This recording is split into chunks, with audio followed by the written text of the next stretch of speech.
They are blue jets, sprites, elves, tendrils. Now, they're all beautiful events which are not visible, unfortunately, to the humans on the ground. They have been seen only from 1960 onwards for people who are in the spacecrafts and things like that. So that's why, in fact, I presented that in the last webinar.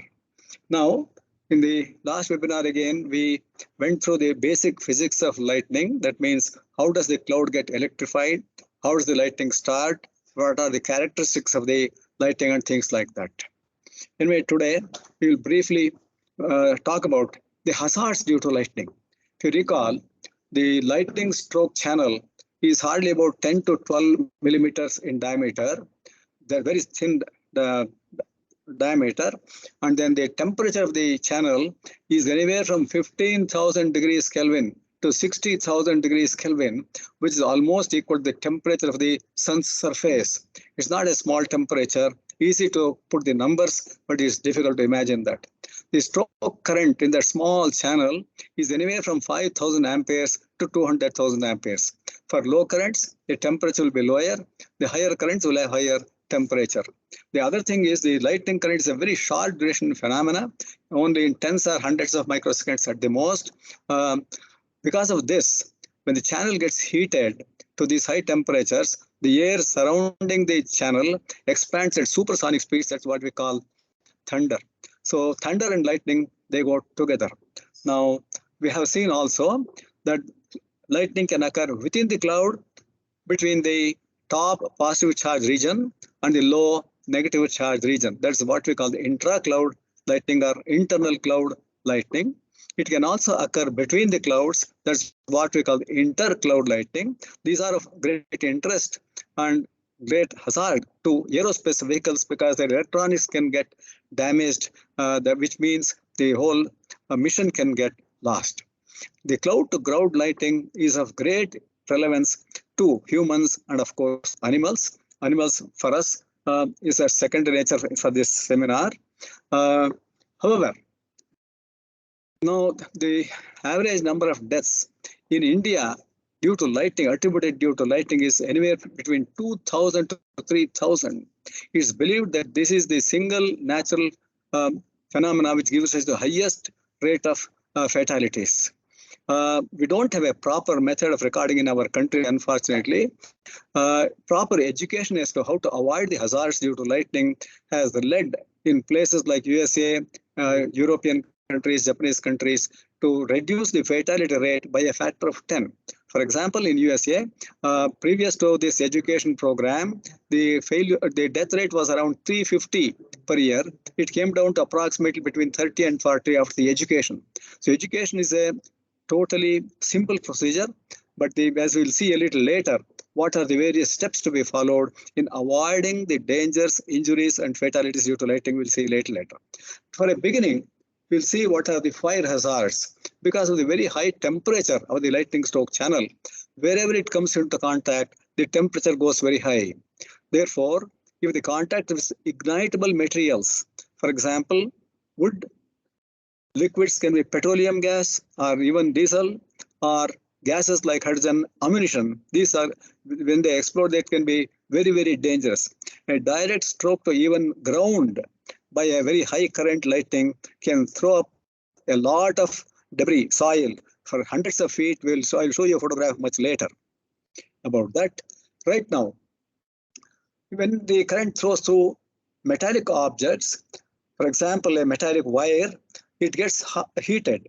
Now, the heat gets dissipated very, very little because the duration of the lightning is very small, and air is by nature a insulating material, for thermally insulating material also. But if the temperature goes high, of course, it can dissipate more efficiently. But because of the very short duration, dissipation will be very small. To give you an example, we have tried this in our laboratory lightning test facility many times. A 6 millimeter diameter copper rod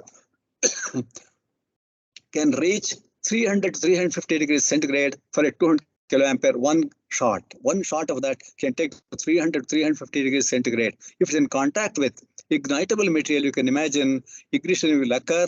There will be a severe fire hazard.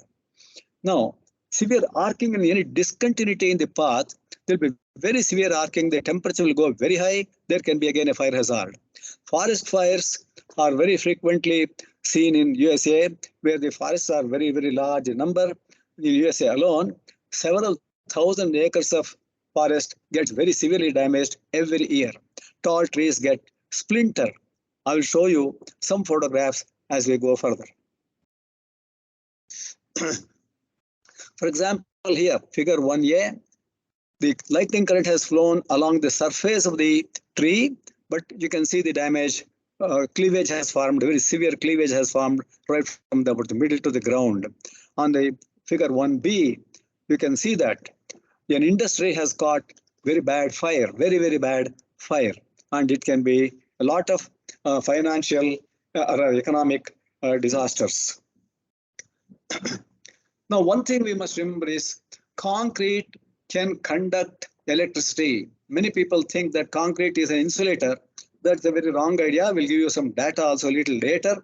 Concrete is almost as conductive as soil. Again, I would like to make one more point here, which will be repeated a little later. Soil is not a perfect conductor.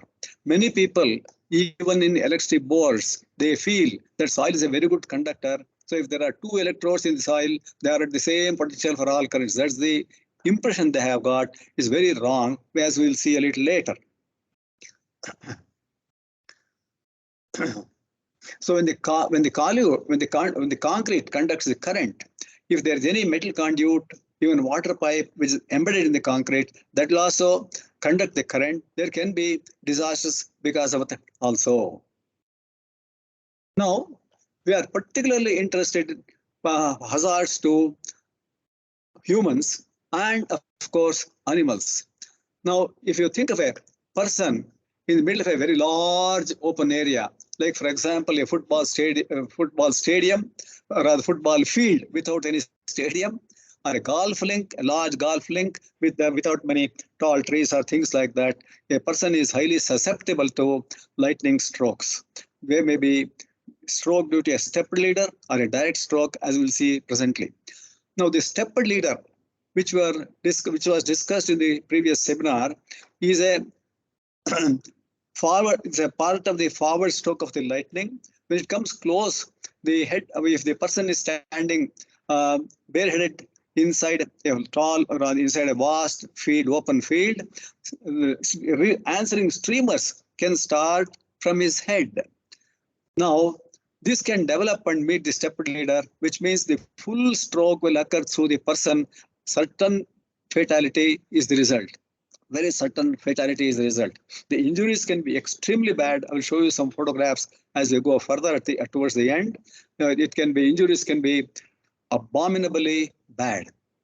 Now, if a person is carrying a tall object like an umbrella or a golf link, that can give rise to streamers from the tip of those towards the top, and then the possibility of contact with the approaching leader becomes much higher. But however, in spite of all these possibilities, the overall probability of occurrence of a direct stroke is very small, approximately 3% or even lower. However, the fatality is almost certain. The injuries, if any, can be extremely bad, unimaginably bad. We will see some of them a little later. Now, we have seen two types of damage. One is due to streamer. The streamers can develop on top of the head, and the stroke may occur, lightning stroke may occur elsewhere. That means the person has suffered only the streamer. The streamer injuries are very comparatively very light. It's not very bad, but still injuries can be there, which can have very bad effects, which we'll see again towards the end. We have got a list of injuries caused by lightning. We'll talk about that later on.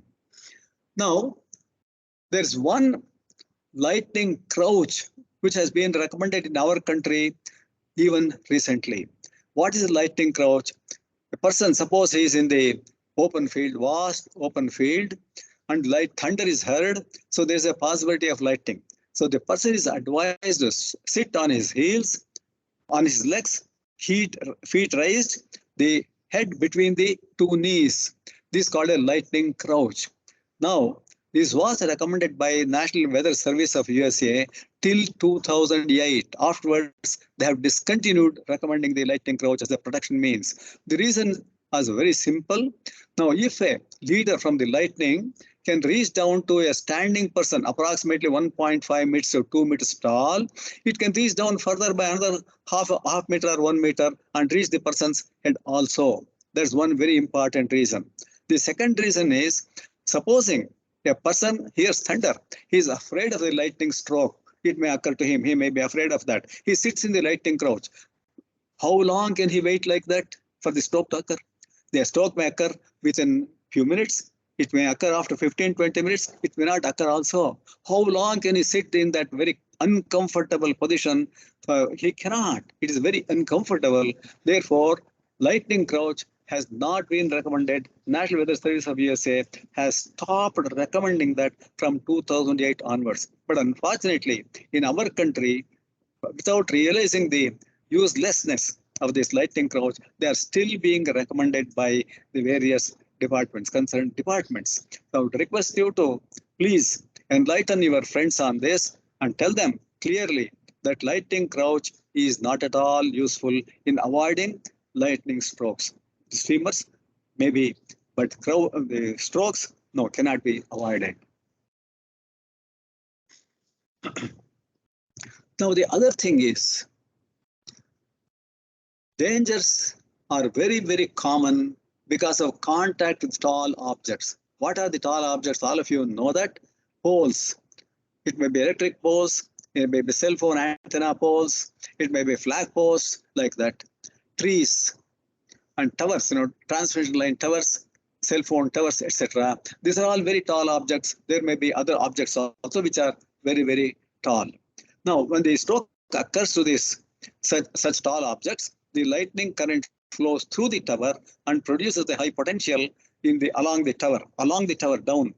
And if any person is in contact, he will face a potential difference between point of contact and ground. I will show you some elementary calculations about this also a little later, just a little later.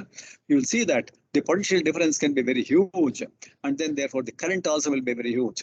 Today, we will make a few simple calculations to show what's the order of this voltage, what's the order of this current, because that will impress upon every one of you about the possible dangers of contact or proximity to tall towers. Now here in this figure 2, there's a tall pole, metallic pole. Let's say that the lightning current is IL. The stroke has occurred at the top tip and it's flowing down. So how does the how does the potential develop along this? Normal understanding is that, suppose you think of the pole of this kind, typically the cross-sectional area will be of the order of several tens of square millimeters, much more even fact, maybe several square centimeters. So people think that the resistance is the DC resistance, so it will be in milliohms. But unfortunately, lightning is a transient current, and that means a very short duration current. The milliohms are what may be called the DC resistances. That means when you pass a DC current, that's the resistance that we see. But on the other hand, if there are transient currents of like lightning, what the tower presents is what's called the surge impedance. Surge impedance is equivalent to a resistance, but unfortunately, it is controlled by the inductance per unit length of the conductor and also the capacitance to ground of the conductor. The simple relationship is that the surge impedance is Z0 equal to root of L by C. I'm not going to do much of mathematics, just a little bit as and when necessary to impress upon you that there is a real background to what we are talking about, nothing more than that. So surge impedance is typically root of L by C. The inductance per unit length of such towers can vary anywhere from single poles, can vary anywhere from 250 to 300 ohms. If you think of a transmission line tower, the surge impedance Z0 may be of the order of 100 ohms. It is a huge tower.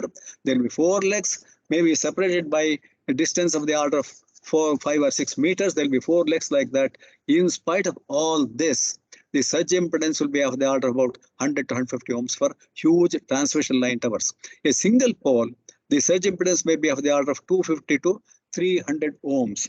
So now, in such a case, the potential developed per unit length of such a tower is given by the current multiplied by such impedance. Such impedance behaves like a resistance in this particular respect. Even though it's the ratio of root of L by C, square root of root of L by C, it behaves like a resistance for a very short duration. So if you think of a current of 40 kiloamperes, why have I chosen 40 kiloamperes? That's the median. The minimum current is of the order of about 2 to 5 kiloamperes. The maximum is around 200 to 250 kiloamperes. The median 50% probability value is approximately 35 to 40 kiloamperes. To consider a round figure, I am taking 40 kiloamperes as example. So the voltage developed is 40 kiloamperes multiplied by 250 ohms, which is 10 million volts. 10 million volts. This voltage pulse travels from the top of the tower to the ground. So if you consider a man of 1.5 meters height, the voltage faced by him between him and the ground is of the order of millions of volts. But fortunately for us, this reaches the ground at a very high speed, 1/10 the velocity of light. And when it reaches the earth resistance compared to 50 ohms is very small. So there are what we call negative reflections, which reduce the voltage very quickly. So therefore, instead of a few million volts, it may get reduced to few hundreds of kilovolts, but still not small, not at all small. The second way of developing the high voltage is if you consider the inductance of this pole, typically, as I told you, 1 microhenry per meter. The rate of rise of current that's for the lightning is of the order of 10 to the power of 10 to 10 to the power of 11 amperes per second, 100 kiloamperes per microsecond. So the rate of rise is 10 to the power of 11 amperes second is a very, very huge value. So if you consider 1 microhenry and 10 to the power of 11 amperes per second, the voltage developed is approximately 100 kilovolts per meter for a height of 1.5 meters of a human being is the assumed value 1.5 meters. A person can be as tall as nearly 2 meters, but I'm considering 1.5 meters as an example. So your potential will be 150 kilovolts. There is still one more way which I have not mentioned here. The resistance of the conductor is much higher for high frequencies. That's what's known as the skin effect resistance. For skin effect resistance, the value of the skin effect resistance of these poles is typically of the order of an ohm or even higher. So even if you take that 1 ohm multiplied by 40 kiloamperes will be 40 kilovolts. So there are at least 2 to 3 mechanisms by which very high voltages are generated between the point of contact and the ground on which the person is standing. I'll go back to figure 2. So from the contact between the hand and the pole, if you assume 1.5 meters to ground, it can be anywhere from many tens of kilowatts to maybe even 100, 150 kilowatts. So that will drive a part of the current through the lightning current through the human body. So this is a very dangerous thing. That is how contact with tall poles, tall trees, tall towers, all of them are extremely dangerous, extremely dangerous. This is known as a contact potential driven lightning current through the human body. It's very, very dangerous. Next is, suppose a person is not touching the pole, but stands in proximity. He wants to avoid the contact. So he stands, let me say, about 1 or 2 meters away, thinking that he is safe. He is not safe. He is not at all safe. So we call that, what happens is that when the lightning current flows along the tower and enters the ground, the current flows all around the tower bottom in all directions along the ground. We call this the ground current. The ground current flows through the soil and produces very high potentials between various points around the tower bottom, tower foot. Therefore, if a person is standing with his feet apart from each other, then there will be a substantial potential. So it will not be safe just to stand 1 or 2 meters away from the tall pole or tall tree, whatever it is. It is not at all safe for 1 or 2 meters. As we will see just now, with a few calculations, at least 10 meters away will be considered as safe. So now, because of this, the person can get shock due to contact, which can be very high voltages and very high currents. Again, if he stands close by or a proximity of a tall object like a tower or a tree, is all the same. Again, there will be ground potentials which can drive a current through the 2 feet, entry by 1 foot and exit by another foot. Again, it can be very dangerous. So, recall here, I hope every one of you would have heard about the so-called single pole with cycle rim on top type of broad area lighting protection, which has been rather advertised and used, particularly in North India.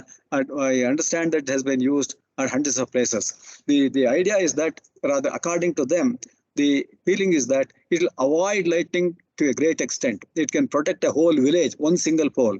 We'll see that, in greater detail about this in the next webinar. I can show you by some calculations that it's not possible for it to provide any protection at all. On the other hand, by the contact potential and the ground potential, it can be extremely dangerous. It's an invitation to danger and disaster, fatal injury or fatality.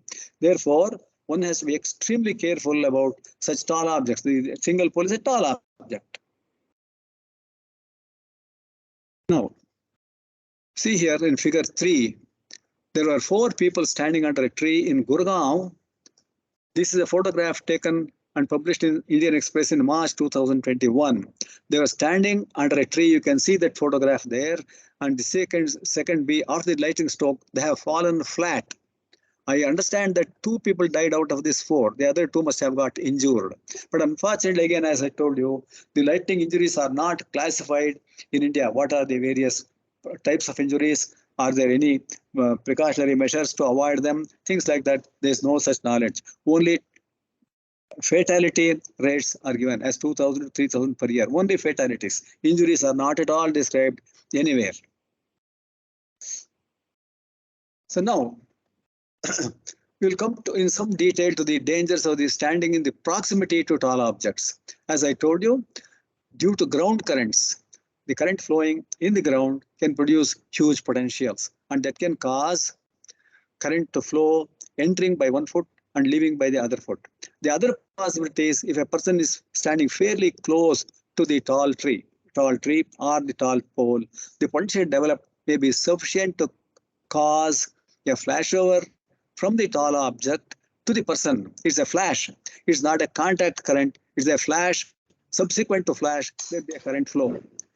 So these are known as side flashes. So till previously, we have seen streamers causing dangers, direct stroke causing dangers, now dangers to the ground currents and dangers to the side flashes. We have covered 4 types of dangers and possible injuries and fatalities.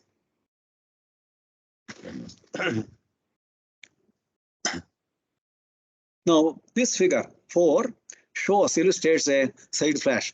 It appears that he may be standing quite a bit of distance from the tree, and the flash is shown to occur from somewhere in the top. This is an illustrative figure, is not a true figure. It's an illustrative figure. But normally, it's dangerous if the clearance is only about 1 to 2 meters. If the clearance is much more than 2 meters, the chance of a side flash are very, very small. Now, we'll discuss hazards to humans, animals in some detail now. Now, after hitting the ground directly or through tall objects, as I told you earlier, the current flows all around in the ground. How long, or rather, what distance can it cover? I will have to go back a little bit in the first webinar. The cloud, which has got strong negative charge, induces totally an equal and opposite charge, that's positive charge, on the earth below. Now, the cloud has got a dimension of the many kilometers or even tens of kilometers. So similarly, the positive charge induced on the Earth's surface can spread over maybe tens of kilometers also. So when this current flows, it tries to neutralize all this induced charge. So what it means is that the current flows along the ground over very long distances. But as we'll see a little later with some simple calculations, it's not dangerous for all the distances, but close by it can be very, very dangerous. Now here again, we must come back to the resistivity of the soil. As I told you earlier, soil is not a good conductor at all. Under conditions, it may be a reasonably good conductor, but by and large, it's not a good conductor at all. I'll give you some data which has been measured. Table 1 here shows the ground resistance based on the ground resistance measurements. What are the types of resistivity in ohm meter? Ohm meter, if it's expressed in ohm centimeter, it will be 100 times more than this.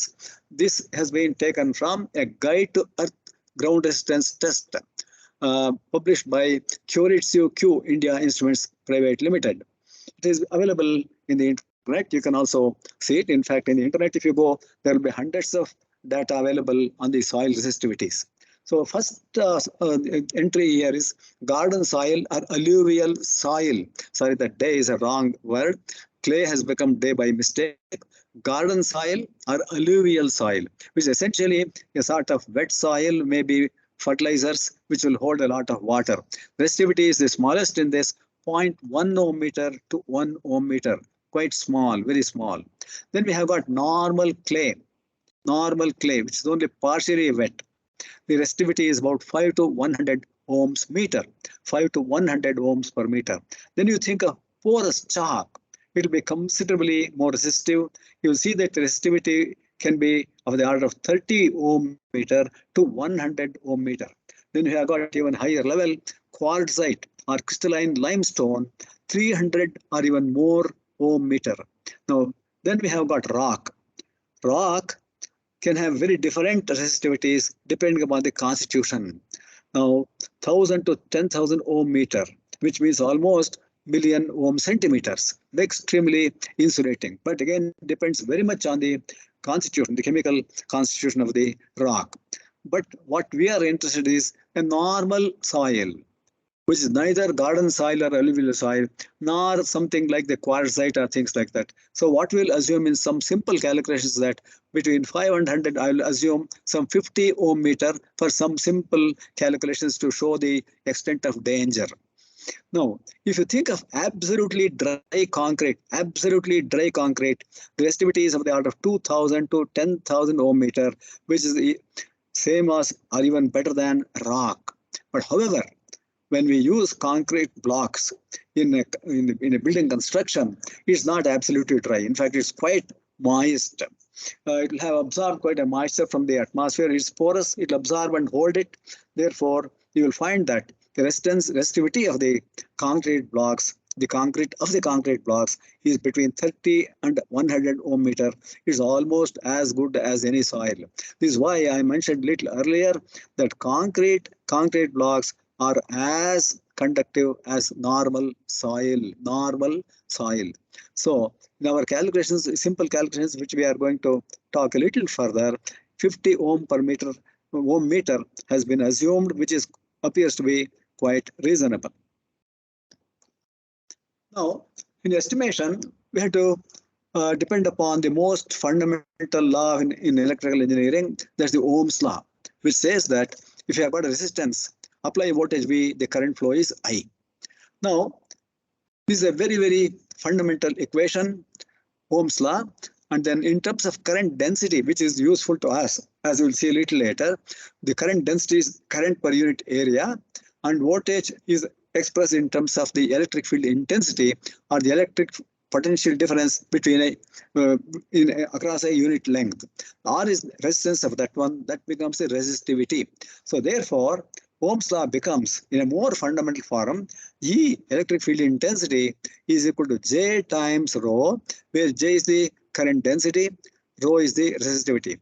So instead of V, we have got E, instead of I, we have got J, instead of R, we have got rho, that's all. E is equal to J rho. It's in fact a more fundamental form of the Ohm's law. Ohm's law is applicable to when you have got lumped elements. It's easy to understand that. Whereas if it's a distributed material, E equal to J rho is definitely a much more applicable formula. Now, let's think of a tall pole or a tall tree as being hit by lightning. The lightning flows down and then enters the ground. We'll assume that this can be replaced at the ground end by a hemispherical metal electrode. That means zero impedance electrode. That is shown as radius A here. Metallic hemisphere electrode, radius A. Now remember, the current is entering, a current I that distributes uniformly if the soil resistivity is uniform. So the current density or the current per unit area at any radial distance small r is given by I by pi r squared. Pi r squared is the area of a hemispherical surface of radius r. I'm sure all of you know that. So the current density J is equal to I by pi r squared. Let me again confirm that the soil resistivity is assumed to be uniform. If the soil resistivity is different, current tries to flow in the more conductive volumes. Now, as I told you a little while ago, the current density I is equal to I upon pi r square. So if you use the Ohm's law in the more fundamental form, E is equal to J rho. From that equation we get J current density is equal to E upon rho. So from equation 2, we get it as rho upon pi r squared, I upon pi r squared is what we get for, sorry, there's a mistake here. There's a mistake here. I is equal to, J is equal to A upon rho, or E is equal to I rho upon pi r squared. J is equal to 1 upon pi r squared. So if you manipulate just a little, E electric field intensity is equal to I upon pi r squared multiplied by rho. E is equal to J rho, that's all. Now, using this equation, you can calculate the potential at any point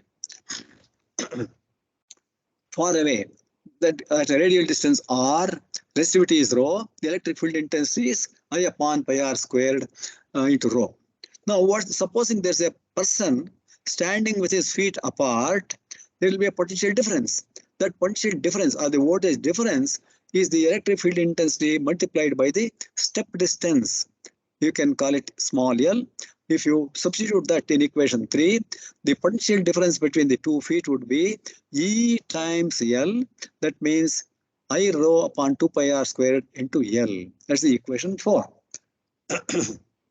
Now I'm doing this so just to emphasize to you, not to impress, impose this mathematics on you, just to show that there is a mathematical acceptable formulation for the electric shock due to lightning currents.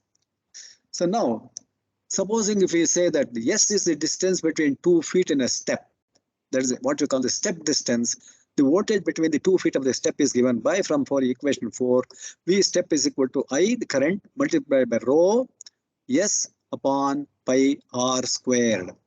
V S equal to I into rho S upon pi r squared. So what does this tell us? Higher the current I, higher is the potential difference between the 2 feet. Higher the soil resistivity, higher is the potential difference between the 2 feet of the person. Farther the distance r is, lower the potential difference. So simple direct conclusion is that if we stay far away, if r is large, the potential difference between the 2 feet becomes smaller and smaller as the inverse square of the distance. This is a very, very important relationship which you must remember all the while. This tells us very clearly why it is safer for us to stand as far away as possible from a tall object. It may be a tree, it may be a tower, it may be a pole, whatever it is. Higher the current, lightning current is, higher the danger. Higher the soil resistivity is, higher the danger. Higher the step distance is, higher the danger. As the distance from this point struck is higher, the potential difference becomes very small. We've done some calculations, and I will show you here in this table 2. For a step distance of 1 meter, which is definitely somewhat higher, typically is about 0.7 meters. That means about 2.5 feet. 1 meter is about 3.3 feet. You may think, no, 1 meter is too large, but anyway, you can reduce the values by a factor of 0.7. So if we have got a 5 kiloamperes current stroke, that's almost the minimum current expected in a lightning stroke. At a distance of 1 meter, the potential between the feet will be 27.9 or 28 kilowatts. You may say 30 kilowatts. Same, if we are 2 meters away, it drops to 7 kilowatts, 1/4. If we are 5 meters away, it reduces to 1.1 kilovolts. If you are 10 meters away, 0.3 kilowatts, that means 300 volts, very short duration, it's very safe. If you are definitely 20 meters away, it is negligible voltage. On the other hand, suppose you consider higher and higher currents, you will see that it goes on increasing linearly. Let's consider 40 kiloamperes, which is the 50% probability value of the lightning current. You will find that at 1 meter distance, the potential difference is 22.0 volts, which is very substantial. 2 meters, it comes to, there's a mistake here. It is, I'm sorry, there's a mistake. For 40 kiloamperes at 1 meter, it's 223 kilowatts. 223 kilowatts, it's not 22.3. That decimal has been misplaced. Please make this correction. Please observe that very carefully. For 40 kiloamperes at 1 meter's distance, the step potential is 223 kilowatts. At 2 meters comes down to 56 kilowatts, like this. At 10 meters distance, 2.3 kilowatts, and 20 kilometers, 0.56 volts, 560 volts. Now consider the highest current normally seen is 200 kiloamperes. Please see this very carefully. The potential difference at 1 meter distance is 1,114 kilowatts. It's almost more than a million volts. At 2 meters distance also is 250 kilowatts. At 5 meters distance, 44.6. At 10 meters distance, 11 kilowatts. At 20 meters distance, it drops to 2.75 kilowatts. So the immediate moral of this is that stay as far as possible. Now, people think that they can take shelter under a tree from the rain and lightning. Particularly in India, in the agricultural areas, the people tend to stand under the trees. And people with two-wheelers, they stand under the trees. They protect themselves from the rain, no doubt, but they are subject to very serious, disastrous situations because of lightning strokes.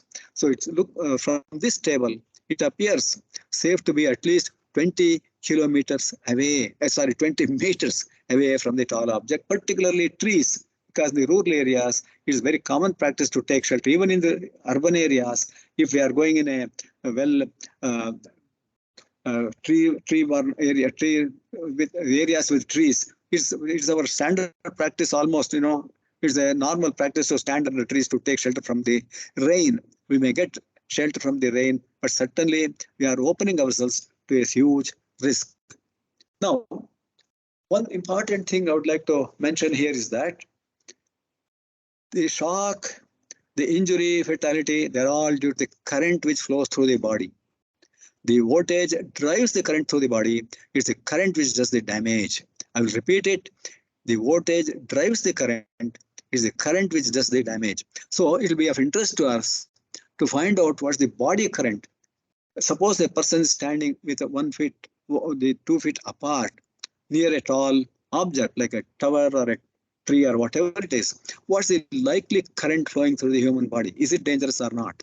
Now that means we have to find out the step resistance between the soil resistance between the 2 feet. Then the step potential, which we have calculated already, is to be divided by the total resistance in the current flow path of the human being, which is the step resistance offered by the soil and then the body resistance. So the equation 6 is step voltage divided by the sum of the resistances, the step resistance, that is the between the two steps, what the resistance offered by the soil plus the body resistance. Now, to find out the step resistance, we'll have to resort to a little more of basic mathematics. Is not involved. You don't have to very much get involved in the mathematics, but as long as you see the principle, that's all. That's my intention. It's only to show that, as I said earlier, my intention is only to show that all these things are based on sensible, meaningful estimates, not simply cock and bull stories, not at all. Now, here what we are doing is, forget the lightning current now for the moment. Now in this figure, we have got two hemispheres, 1 and 2. These are expected to represent the 2 feet of the human being. S is the step distance between the two centers. Now, a current I enters from one foot and then leaves by the other foot.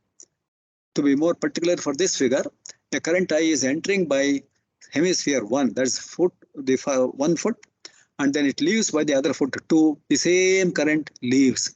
So what I can do is, I can use this to find out the body, so the step resistance very simply. What I do is, for the current entering the electrode 1, that's the step 1, I find out the potential of the electrode 2 and the potential of the electrode 1. So the difference gives me the potential difference due to current I entering the electrode 1. Similarly, I can think of the current leaving by I as a minus I entering the second electrode. That produces a potential at electrode 1 and at itself also. If I calculate these two in a very simple way, as I have shown you already, I get the potential difference between the two, and I know the current I. This is not the lightning current. Please remember that it's not the lightning current. So this potential difference, this potential difference between the two, that's V12 divided by I, gives me the step resistance. I will go through the steps now, but as I told you, this is only to impress upon you that the whole thing is based on sensible, understandable methods, not cock and bull stories. So now, the electric field intensity at R is given by the equation 7, which is the reproduction of the earlier formula.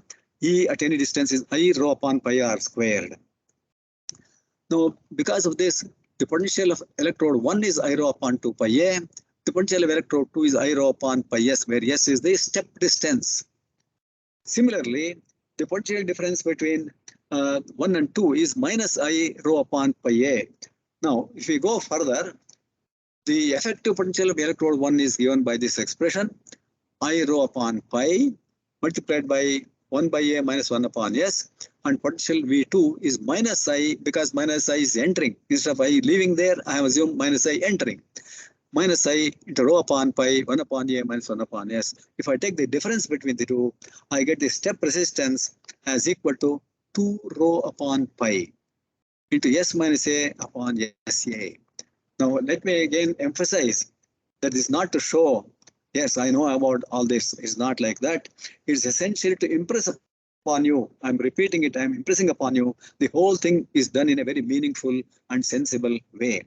So now I have got an expression for the step resistance. So now body current, as I told you earlier, is the step voltage divided by the sum of the step resistance plus R body. Now, considering the worst case, suppose a human body is wet, human person is wet due to rain, then R body can be neglected, very small compared to step resistance. If I do that, the body current is by, from equation 12, I into S squared upon R squared multiplied by A upon twice S minus A. Now again, what are the immediate implications? The body current is proportional to the lightning current I. It is proportional to the square of S upon R. S is the step distance. S is the step distance. R is the equivalent resistance of 1 foot. And then A, of course, is the distance from these various objects. Now, if I do that, step normal distance, is approximately step distance about 0.7 meters, 2.5 feet. A is the equivalent radius of a foot in contact with the earth, 0.07 meters, that's 7 centimeters. If you substitute here, you get very simply I body is equal to 0.03 into I upon R squared.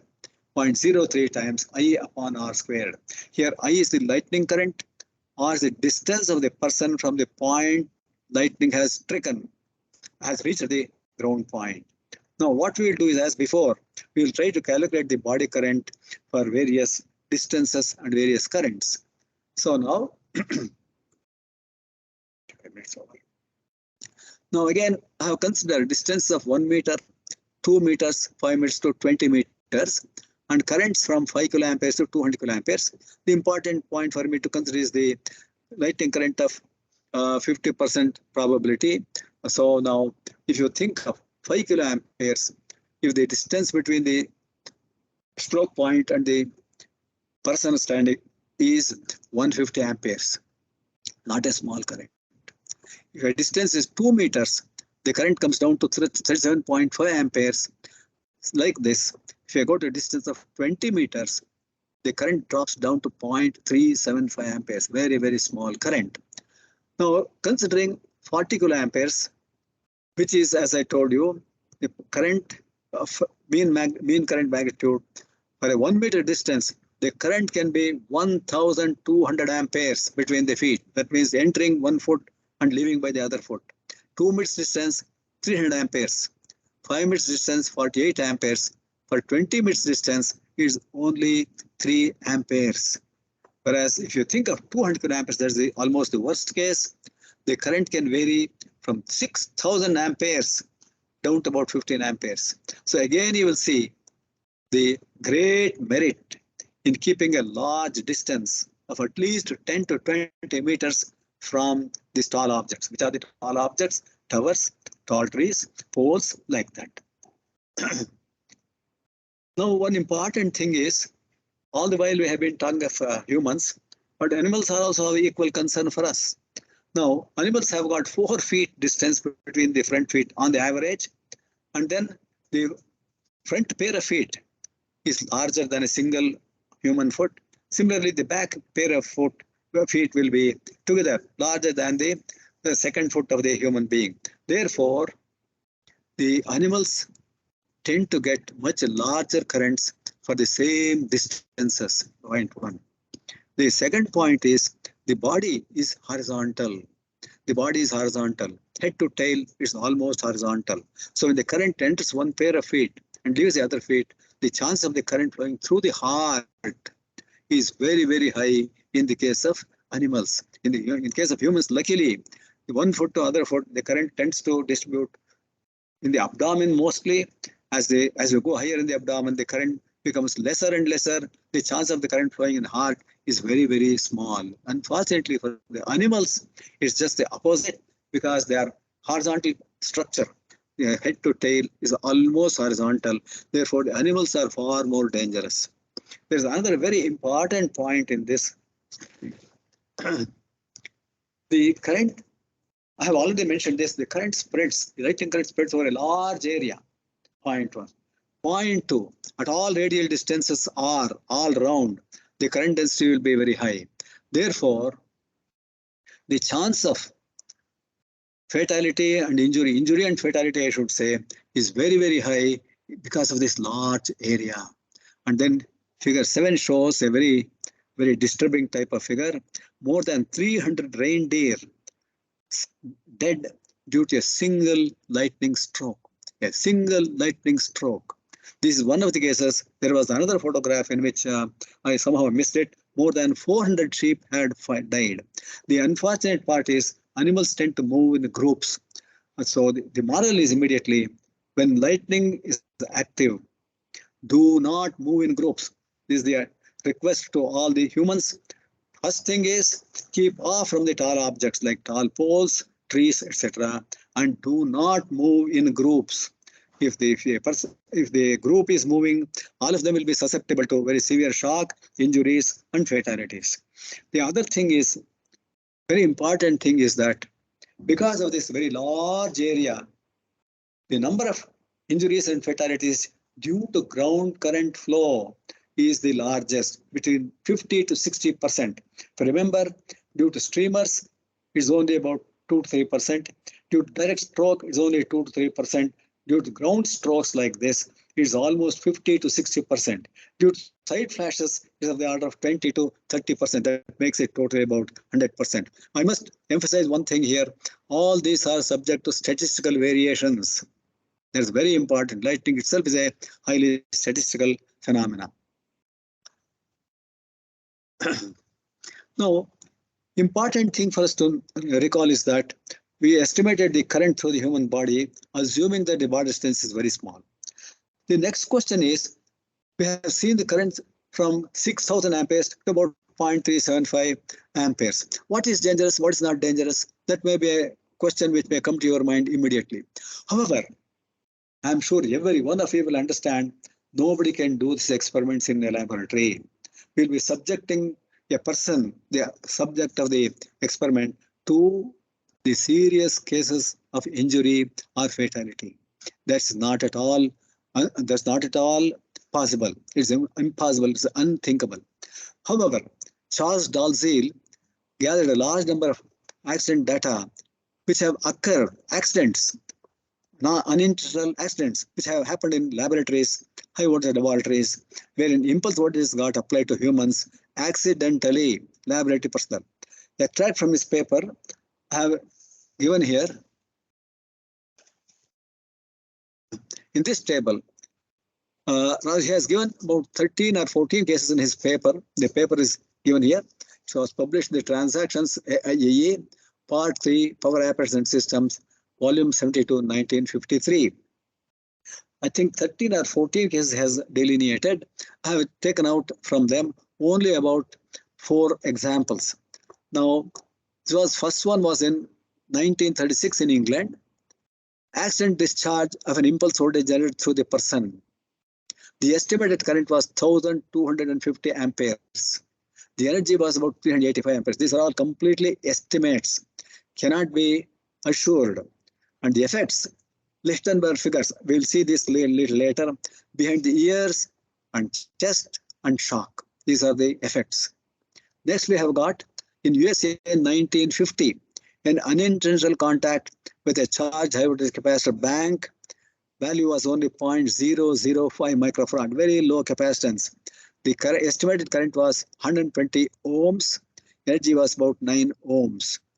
Next example was from Japan, 1942-43. A person accidentally grasped the high voltage terminal of an IVG, 50 kilovolts impulse voltage generator. And then the discharge distance was about 5,000 ohms. The current was only about, estimated current was only 100 amperes, and the energy was 15 joules. And what was the effect of this? Semi-conscious and dizzy for 5 minutes. Afterwards, he recovered.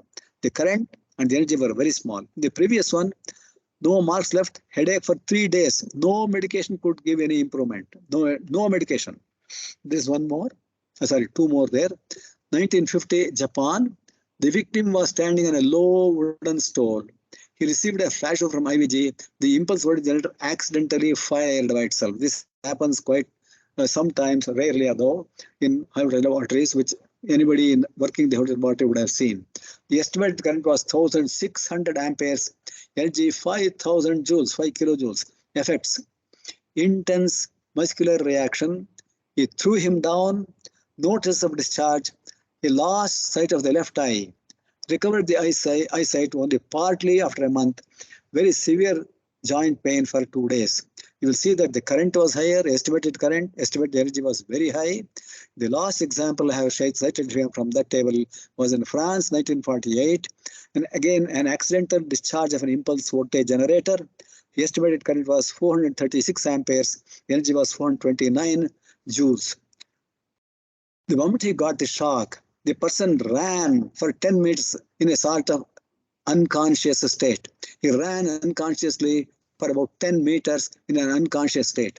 And after that, he stopped and recovered full consciousness. After running away for about 10 meters, he stopped and recovered full consciousness. Left hand paralyzed and blue. Red and blue Lichten figures on left elbow. Later on, I will show you some photographs of these Lichten figures. Left thigh, left elbow, left thigh, and left foot had the Lichten figures. Sensations disappeared after 5 hours.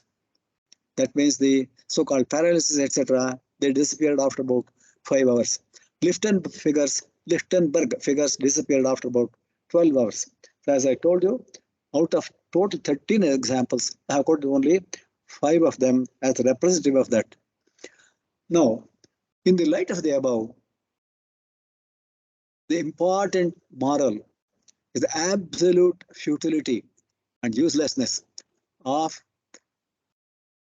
proximity of the so-called single pole cycle rim lightning arrestor, about which we'll talk in detail later.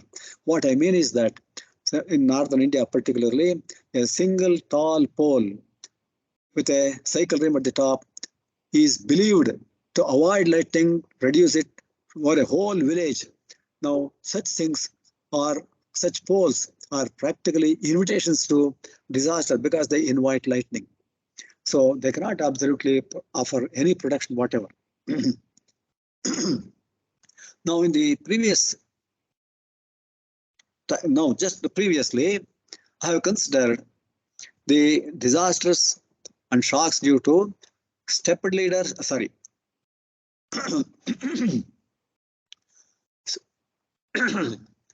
streamers developing from the top of the head, direct strokes, ground conduction currents, side flashes. There's one more, which is also fairly common, but not very common, but fairly common. Now consider a metallic fence. We'll go to the figure that will explain it fully. Now let's consider a fence like this with metallic poles periodically to support the fence. Now suppose there's a lightning strike nearby. The lightning current, as I told you, spreads over a large area. So part of this current enters through one pole and then flows further right through. So all the poles keep collecting some current and it flows through the fence. This is known as a conduction current. If a person were to touch the fence, he will get part of this current through his body and he will experience a shock and possibly injuries and very, very, very rarely fatalities. In fact, almost unheard of. So now we have covered totally 5 types of hazards due to lightning currents. Again, to go back, streamers from the heads, direct strokes, ground conduction currents, side flashes, and then due to conduction currents. So 5 types are there. Now that we know what is the mechanism of this lightning current flowing through the human body and how does it affect corresponding to the distance from the tall body, we can write down what are the methods of avoidance of these disastrous injuries and fatalities. Now, the first one, as I told you, streamers. These streamers develop on top of the tall poles which are well above the head. In case of, for example, a person holding the tall object in hand, there can be severe injuries, probably hazards. The rate is only 3% to 5%. What is the method of avoidance? Obviously, the same is true for the direct strokes, but obviously avoid standing alone in large areas where you will be the tallest object. That should not happen. Direct strokes. It will be really a next step of the streamers on top of the head, but not necessarily so. If the lightning strike occurs close by, it might have created some streamers on the head, but the stroke would have occurred nearby. So direct strokes, if it occurs, the possibility is definitely, almost certainly, fatality. Now, methods of avoidance for both the streamers and direct strokes: avoid all activities in large open areas, open air games, football, golf, etc. Agricultural fields, activities in agricultural fields. The number of people are very small, they are very large areas, there may not be any trees, so very dangerous. Trekking, activities in beach areas are very much more susceptible because generally lightning activity in beach area is much higher than the other places, generally. The coastal areas are generally prone to higher lightning strokes, and particularly in beach areas. So now, how to avoid the direct strokes? Obviously, I have told you, avoid all activities. Now again, earlier, lightning crouch was recommended. As I mentioned to you earlier, it's no more recommended by the National Weather Service of USA because, as I told you, for 2 reasons. One is, if a stepped leader from the lightning can approach down to about 1.5 meters to 2 meters, it can certainly reach down to about 0.75 meters, which is the height of a man sitting in the crouch position. The second is even more important. Suppose a person sits in the lightning crouch position after hearing the thunder. How long can he wait? The lightning stroke may occur elsewhere after about 10-15 minutes. Can he sit in the position for about 10 to 15 minutes? The best I can imagine is that a lightning crouch position can be occupied for about a minute or at the most 2 minutes. It is not totally uncomfortable, and therefore it is not at all useful. It is not recommended anywhere. anymore by the National Weather Service in USA from the 2008. That means 14 years ago it has been discontinued. Now, next one is contact with tall objects, poles, electric power distribution poles, electric power transmission towers, cell phone antenna towers, flagpoles, tall trees, etc. Extremely dangerous. Avoid once and for all. Decide not to come into contact any of these in these things. Ground currents are due to proximity of tall objects, same as in above, and they are very dangerous. Mostly injuries, highest probability 50 to 60% or even more. Contact with tall objects about 20%. Area with dangerous earth currents around tall objects quite large can be substantially in the open beyond tree shades. As I told you earlier, totally avoid moving in groups. If a person is individual, he is subject to that disaster. If there is a group, the whole group may be subject to that disaster, as happened in the case of about 300 plus reindeer, which all died due to single lightning stroke.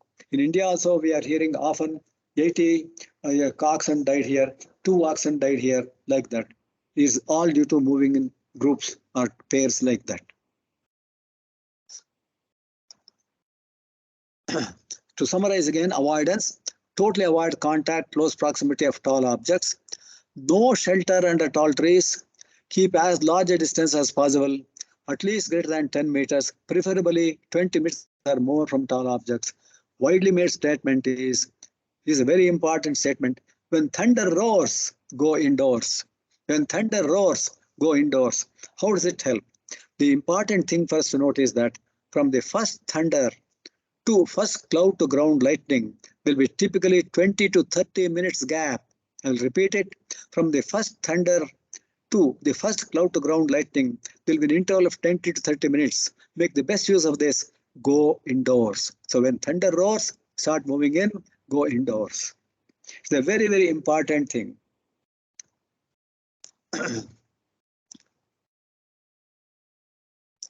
Now, while indoors, particularly concrete walls, things like that, please remember concrete is almost as conductive as any soil. Therefore, it conducts high currents. It can give rise to current flow in walls, car telephones, electrical switches, conduits, etc. We'll show some photographs later on. Therefore, do not touch the outer walls. Do not touch car telephones. Cardless, there's mobile phones are okay. But if they are in charging, don't try to handle them. Don't handle any switches. Now, side flashes from tall objects, probability second highest, 20%.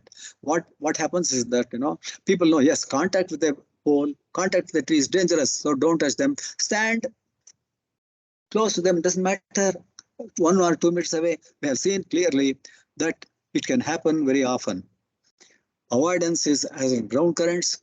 Keep a clearance of more than 5 meters to avoid side flashes. These are the important recommendations for things. Conduction currents. Metallic objects in the open like metallic fences, wet or metallic cloth lines carry some current. Contact can give severe shock. Probability is only about 5%.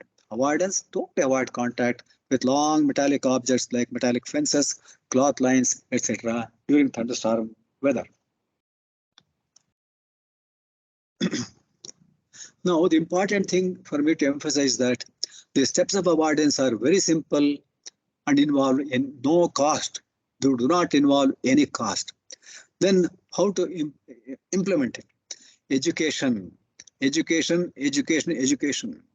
It can be taught in the schools, in the colleges, once before the lightning season, every year, so that it really gets into the head strongly and the persons will follow it routinely. It's very important. Now, supposing there's normally what has happened is some time ago, I think last year, I saw a small TV talk saying that do this, do this, do this, don't that, don't do that, don't do that, don't do that. The whole thing was over in 2.5 to 3 minutes. It is so fast, there's no time for me to absorb or appreciate that. It's better take about half an hour to 1 hour time, explain each one briefly. Why do we say like that? That's very important because the human being is an intelligent being. If you give the explanation, he can absorb it, he or she can absorb it and can follow it if he or she senses the meaning of it. That's very important. It's a no cost thing. It can be in fact in rural areas, even TV broadcasts will be very, very useful.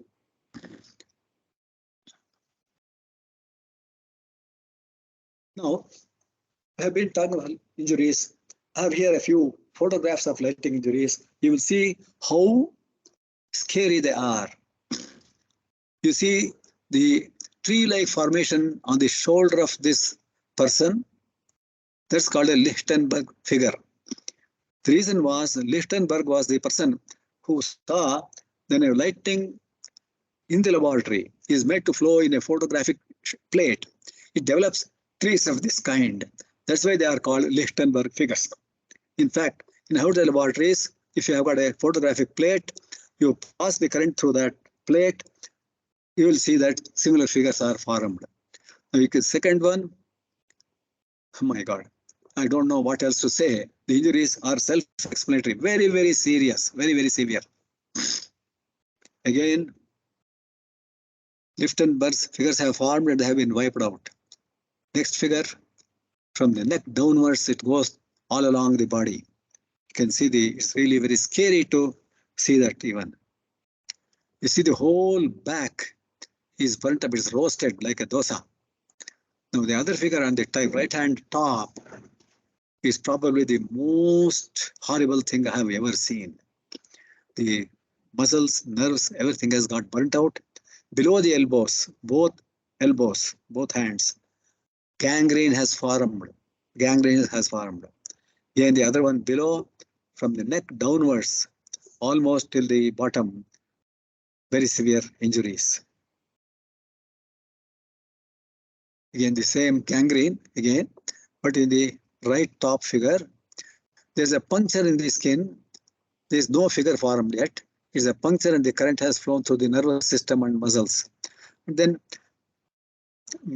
bottom, center. I told you earlier, long back we discussed this. If a person stands with the feet apart, current enters from one foot and leaves by the other foot. It leaves injuries. It is shown very clearly in one foot here. The other foot is bandaged, that has not been removed. So you will see that it can cause severe injuries, very, very severe injuries. Of course, one more figure there, self-explanatory. The injuries are clearly seen. Again, feet injured due to ground current contact. You can see very clearly how much of pain, how much of burning sensation would have caused. In the top right hand, both the feet are shown here. Current enters one foot, leaves by another foot. In both feet, very severe burns are there. On the bottom left, to show that lightning flowing elsewhere in the body can cause injuries to the eyeballs also, eyesight as a whole. On the right side, thigh, again, current has entered as a puncture almost and then flows down and goes to the ground. The very, very rare figure is a heart, a human heart. Normally, it's a pink, beautifully smooth structure. Here, the flow of current through the human body has created Lichtenberg figures right through. It's really sickening to see that, in fact. On the right side, they have got 2 oxen have died most probably due to contact with the fence wires. Most probably due to that. 1, 2, 3, 4, 5 have fallen dead in this figure. Now, here on the left top, a huge tree has completely been smithered, completely subjected to pulverization. On the right hand, you see an electric pole, wooden pole, has got splintered at the top. It's really amazing. Oh, the current has flown through the center core, and the bottom a stroke to a tree, and right also a stroke to a tree. Now, in the bottom left, the bottom top 2 strokes to trees, nothing different from the previous ones. But in the right side one, you can see that the tree has caught fire almost, but the stroke has subsided already. In the left one, the strike is going through the tree. In the bottom left, you'll see that the shoe has got severely damaged. Now, this is a very important lesson for us. Some people think that wearing a shoe will have enough electrical insulation, it will prevent the flow of lightning currents. But this one very clearly shows that the lightning can damage the shoe itself and enter the human body. There, the same figure, the inner wear, which has got damage, is also shown. That's on the back. Of course, right side, stroke to a tall tree. Here you see there are three figures. The first one on the top, left top, shows lightning strike as a oil-filled tank which has caught fire. It's not oil-filled tank. Oil-filled tank has caught fire hazard. Right-hand side, you'll see a windmill turbine has got completely damaged due to a lightning stroke. Normally, in fact, in our lightning test facility here in Bengaluru, I have tested the windmill blades, and then they have got a rod in the center, typically 3 to 5 or 6 millimeters diameter from end to end, and then connected to the hub at the center. We have passed the full current of 200 kiloamperes. It has not got damaged. Probably here the production system, the rod was faulty or something like that would have happened. It has got splintered. On the bottom left, an aircraft has been struck by lightning. Many people ask, why should the aircraft be struck by lightning? It's going on. They get struck. And in fact, my major work from 1989 onwards, setting up a lightning test facility where aircraft and aircraft components can be tested for the full threat of lightning, has been simulated there. We have done it in the past, and we have seen how damage can occur, how damage can be prevented. Both of them have been studied in detail in our laboratory. Lightning test facility, which is situated adjacent to the old airport runway itself. Bangalore HAL old airport runway itself. It is situated there to enable aircraft to move into the laboratory also. Now, this is a very strange thing. There's a huge crater. It's approximately 30 feet in diameter and about 5-6 meters deep. This has been created by a very severe lightning stroke. The mud and soil has been thrown out for several hundred feet all around. This shows how severe a lightning can be. I think this is about the... Okay. Now, I told you golf links, open air fields can be very dangerous. This photo shows 6 golf players being injured by lightning stroke. A single lightning stroke has injured 6 persons. They're all being attended to by their colleagues, the other who fortunately have not been injured. Again, a bullock cart. The bullock cart driver was walking behind the cart. He has fallen dead behind the cart. The 2 bullocks have fallen dead in the front itself. And in USA, the one board, caution, lightning strike area, is shown at the entrance of a bridge in USA in some place. I don't remember where it is, but such cautions are very welcome, very welcome. It'll make the people aware that while going on the bridge, if there's a lightning, there's a chance. So in the thunderstorm weather, don't go by this bridge. I think that's about it, all the photos. Now, the types of injuries have summarized here. To put it in summary, the skin is highest electrical resistance in the body. In the human body, the skin has got the highest electrical resistance. So when the current has to enter, it burns the skin, and then muscle is more conducting than the skin. The nerves are the most conducting, electrically most conducting component of the human body. So what happens is that it burns the skins, burns up the muscles, but the most important is the nervous system can get very badly damaged. So now, I'll just read through very quickly.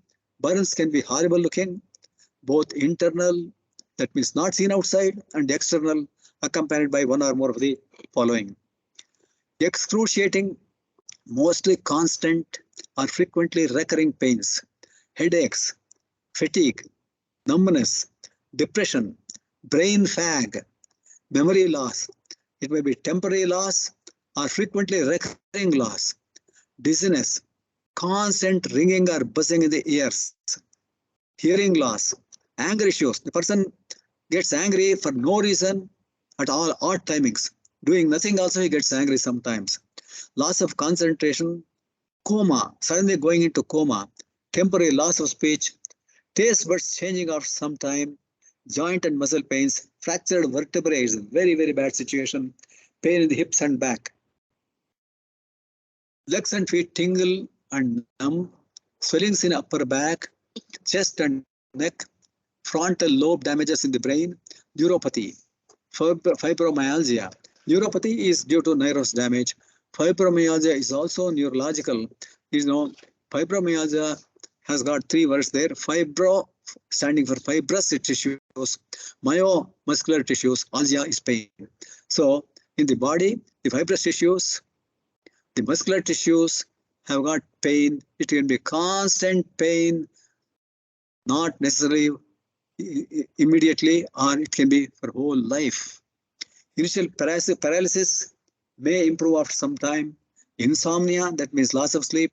Apraxia, due to brain damage. Apraxia is a very peculiar thing.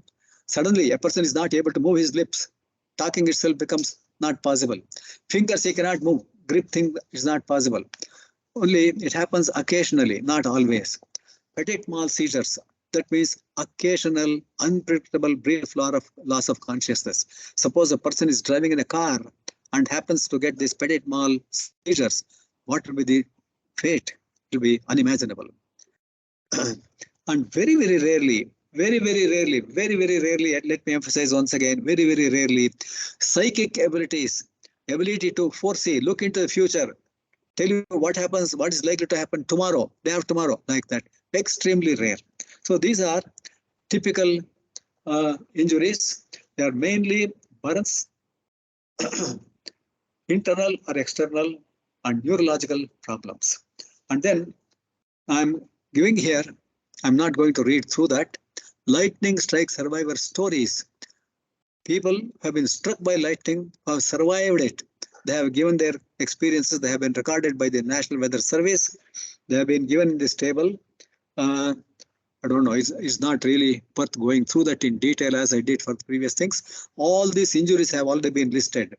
Now, there are so many people who have been struck by lightning, some several times. Some of them have been struck several times, they have survived. Now, the important thing for us to note is that in our country, there's absolutely no record of injuries anywhere, nowhere. Deaths, fatalities reported in the newspapers or TV channels, but I don't know if there is a formal record anywhere at all. I think is my request to you, request the authorities to really get into a formal recording of the lightning strikes, lightning injuries, lightning fatalities, the types of injuries, etc. With this, I think I have come to the close of this webinar. I hope it has been of some relatively good interest to you.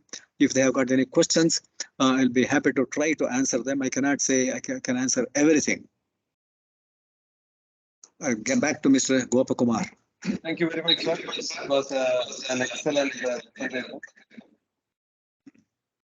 So we have some questions. I will read out the questions and probably if we can answer the. I think there is some. We can hear some echo. I don't know why the echo is when I speak.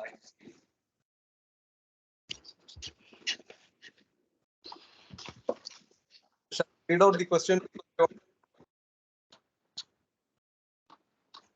Nagabhushana. Yeah. By one. I'm unable to hear you at all. It's getting broken. Are you able to hear now? Yeah, yes. Okay. Let me see. I hope my sound is clear. There is no echo or there's no problem. Yes. Thank you, sir. I'm just reading out the questions one by one so that we can answer. There are a few questions. Okay. The first question is,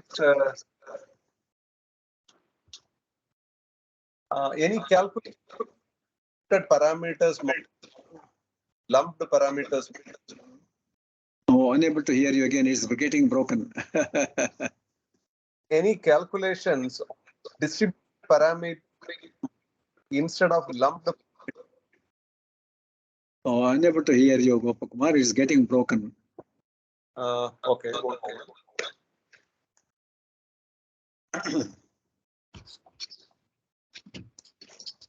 Give me a moment, sir.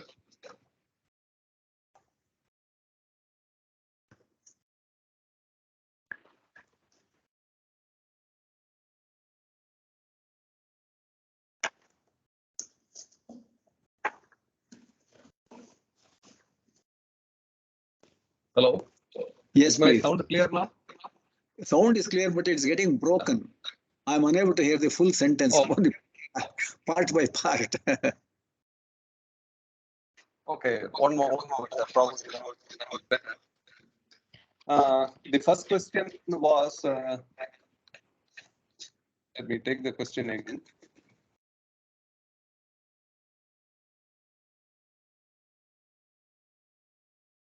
Any calculations on distributed parameter model instead of lumped parameter model? No, not clear, Gopakumar. Not clear.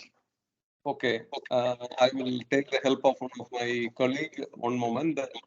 Vignesh, I need your help. You need to. I will allow you to unmute the. You can ask the question.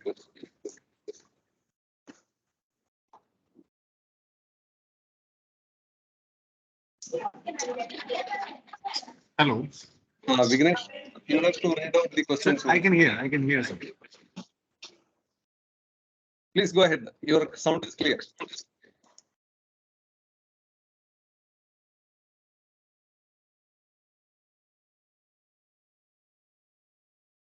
Vignesh, you can read out the questions. Your sound is clear now.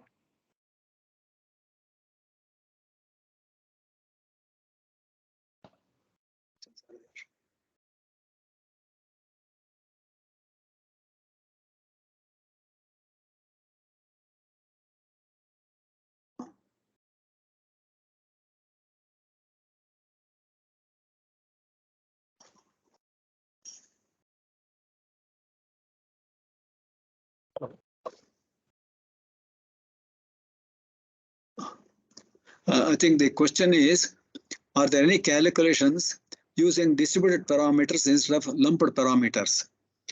Now, for example, the calculation of the resistance is a continuous thing. It's not a distributed parameter or a lumped parameter.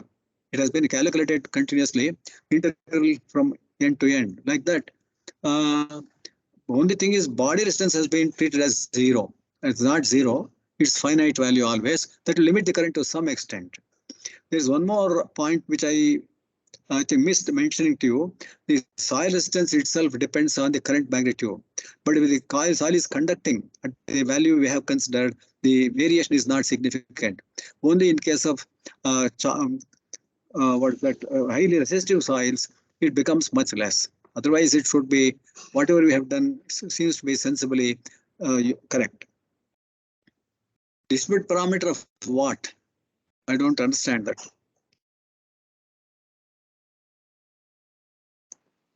We will go to the next question, sir. Yeah. Vignesh. Yeah. So another question is it recommended to have a lightning arrestor conductor or insulated from building structure and other earthing conducting infrastructures? Now, this topic will be discussed in the next webinar, where we'll be talking about protection of buildings from lightning. I think yes, it will be more appropriate there. If the gentleman doesn't mind, I will defer it to the next webinar.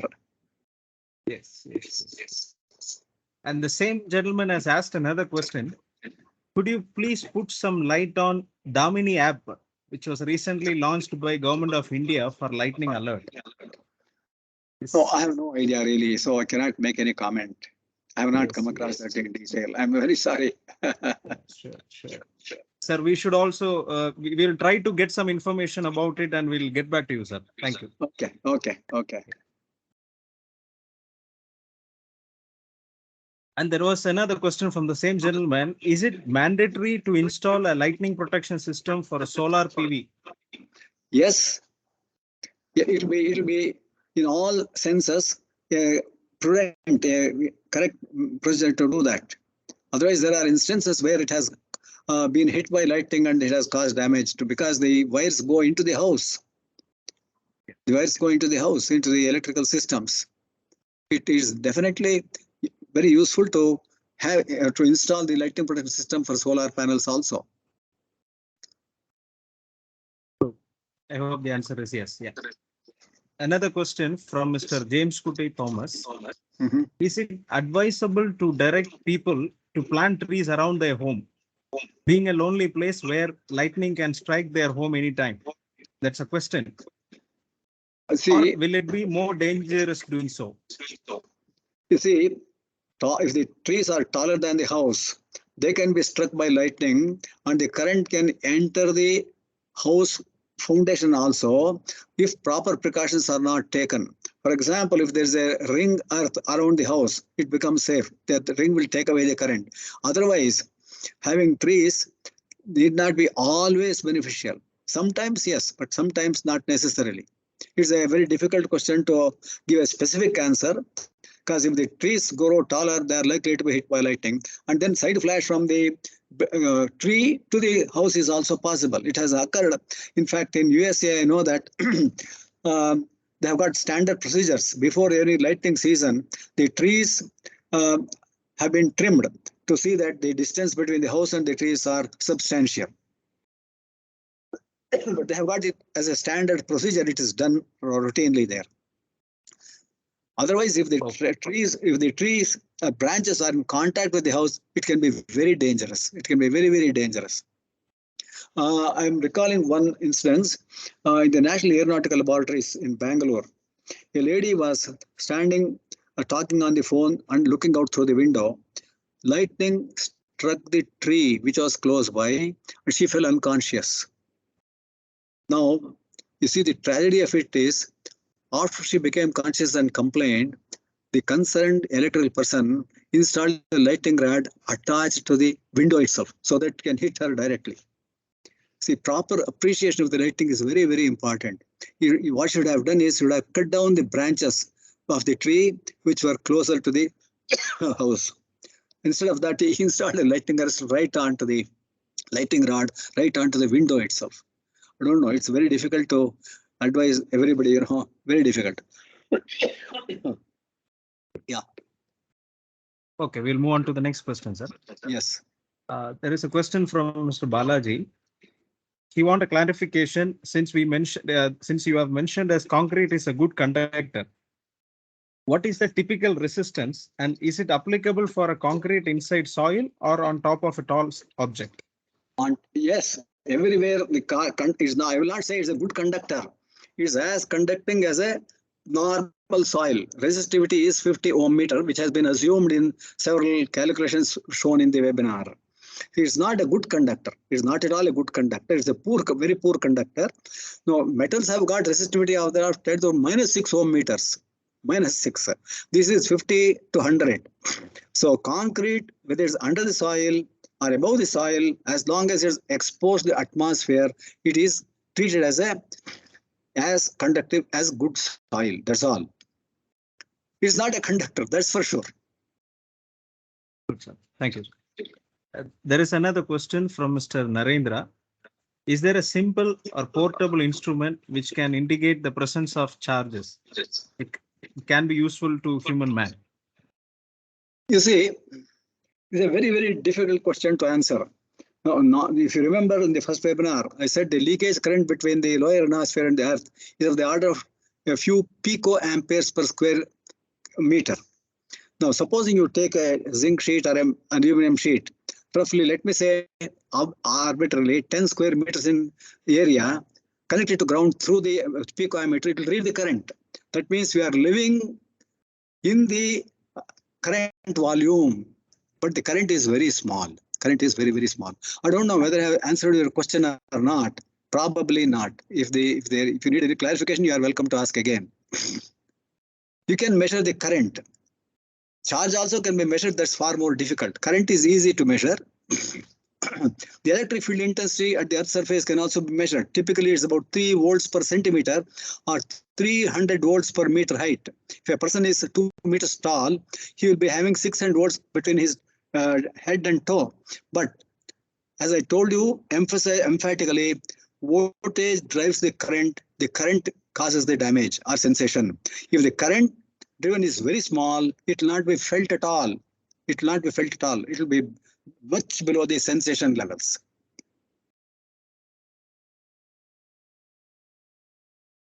All right, sir. We'll go to the next question. Yeah. A question from Mr. Gavin Kumar.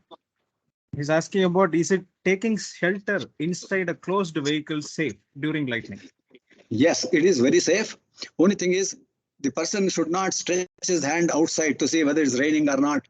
Such things should not be done. He must keep his feet close and the hands also on his lap, just like that. It's very safe.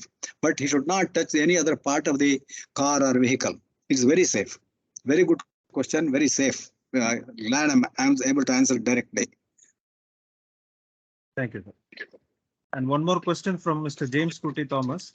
Sir, do you think we have an appropriate authority to analyze technically and scientifically a lightning accident and educate our public? Gopakumar, I think you will be the best person to answer this question. At the moment, there is no. Am I audible? See, some time ago, I will tell you one of my experiences. About a year ago, I heard a webinar. I was participating in a webinar as an audience, that's all. At the end of the webinar, I had made an offer myself, telling him I am so and so with a lot of experience in high engineering related to lighting also. I'm willing to offer my help in any activity you want. The answer was very surprising. We have got a lightning expert in every department, state, disaster management authority. We don't need you. That was the answer. I don't know what else to say.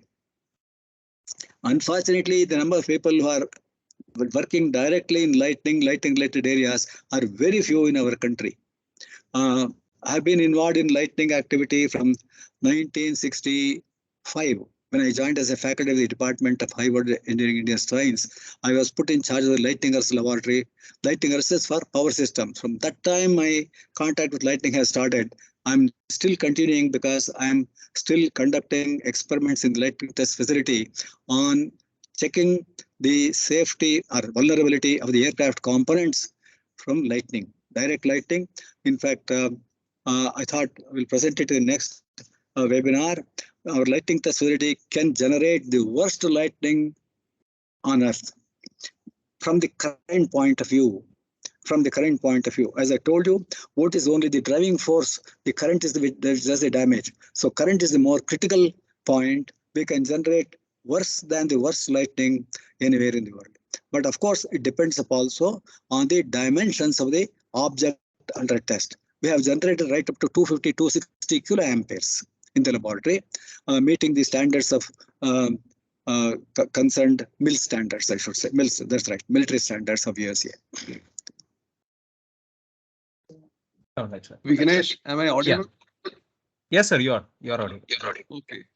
Now I think the trouble is over. I will also support you. There is a question.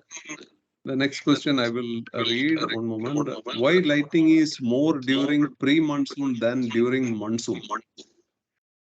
You see, lightning phenomena, if you remember in the first webinar, it needs the clouds need certain concentration of moisture, superfine water droplets, supercooled water droplets, large water drops, supercooled, icicles, very fine ice crystals, and then hailstones and things like that. If they are in the proper ratio, then the cloud electrification will be satisfactory to generate lightning. If the proper ratio is not, the proper mix is not there, lightning cannot take place as we imagine that. This is all I can say at the moment, because this is for certain. The mixture must be in the appropriate range. Aerosol particles, water, moisture, temperature gradients, all these are important. It's not one or two parameters, there are several parameters. Updraft must be formed, solar radiation is necessary, all these things are necessary.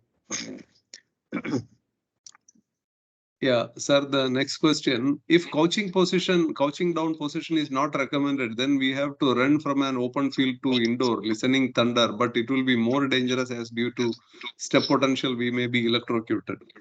No, step potentials come into picture only if you are close to tall objects. If you avoid the proximity to tall objects, then it's no. Pardon? Yeah, that is correct, sir. Now, actually, in IC, we are working out on a standard for the risk reduction of outdoors. So, in those standard, these points are addressed. We are also trying to make a similar Indian standard. Probably there will be solutions on that, how to handle this situation. Okay.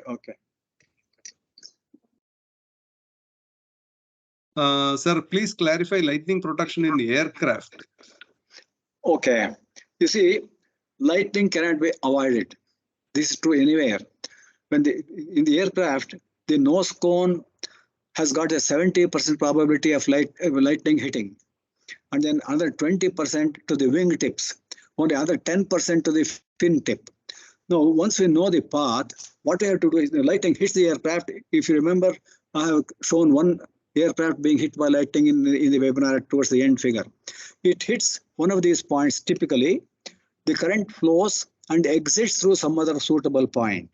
Now, what we have to do is provide a comfortable path in the sense that it should not create any damage. That's the main solution is that. For example, if you think of the fighter aircraft, Tejas, light combat aircraft, LCA, what we do is, for example, the wings are wet tanks. That means the petroleum, the aircraft fuel is directly in contact with the wings, directly in contact with the walls, FRP, fiberglass reinforced plastic walls. Now, there is a very serious risk, it can catch fire. So what we do is we provide a smooth passage path. That's not easy to define so easily. I took the wing, on top of that, there'll be a fine foil laid out, which will lead the current to what we call the four bus bars will be there from front to back. That will take it to the back. From back, the exit can be made. This is the best. Yeah, all the electronics need to be shielded very carefully. There are very well defined specifications for this, but main thing is from the point of strike to the exit point, there must be a very convenient path. When you say convenient for us, it must not endanger anything else. It will be a huge conducting material which will be supporting the entire weight of the aircraft. There will be 4 of them typically, top 2, bottom 2, to support the entire weight. They will carry the current, take it to the back. From there, it exits. So provide a convenient path. That means which is not dangerous to the electronics, to the persons, like that. The radome will be having rods laid on top, typically 3 rods, which will catch the lightning, transfer to what we call the bulkhead, from bulkhead to the back, like that. From wing, as I told you, a layer of aluminum foil or things like that, in some formation or the other, for it to go to the support frames. Yeah. Yes, thank you, sir. Then there is a question from Mr. Kailash. How can we protect the open space area in industry from lightning? Open area. See, open area is open for what purpose? If it's open, protection is don't go there. That's all. There is no other protection for open area. For example, a football field. What is the protection that anyone can provide? No way. If it's a totally open area, it does not need any protection. If there is something which needs protection, that means it can get damaged due to lightning. Such things can need protection. If it's a simple open area, it does not need protection. People should not go there.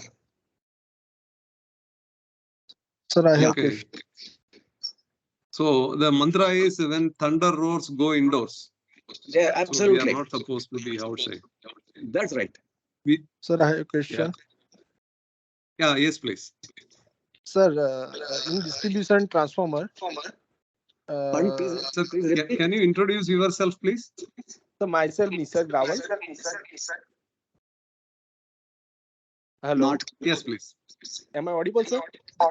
Yeah. Sir, my question is regarding protection of distribution transformer from lightning. Okay. Initially, actually, we are installing lightning arrestor. Yeah. On top of the distribution structure, Yes. transformer structure. Yes. So my question is there any other way to protect distribution transformer apart from LA? No. There's nothing else. See, surge arrestor is the best way because there are two things here. The surges must be of the proper rating. That's point one. Point two is the ground conductor from the arrestor to the ground, the earth, mother earth, must be very short, as short as possible. Because any inductive drop there will get added to the potential that goes into the transformer. In fact, if you see, for example, the 11 kV transformer, typical production level is 75 kV. That's the basic impulse level.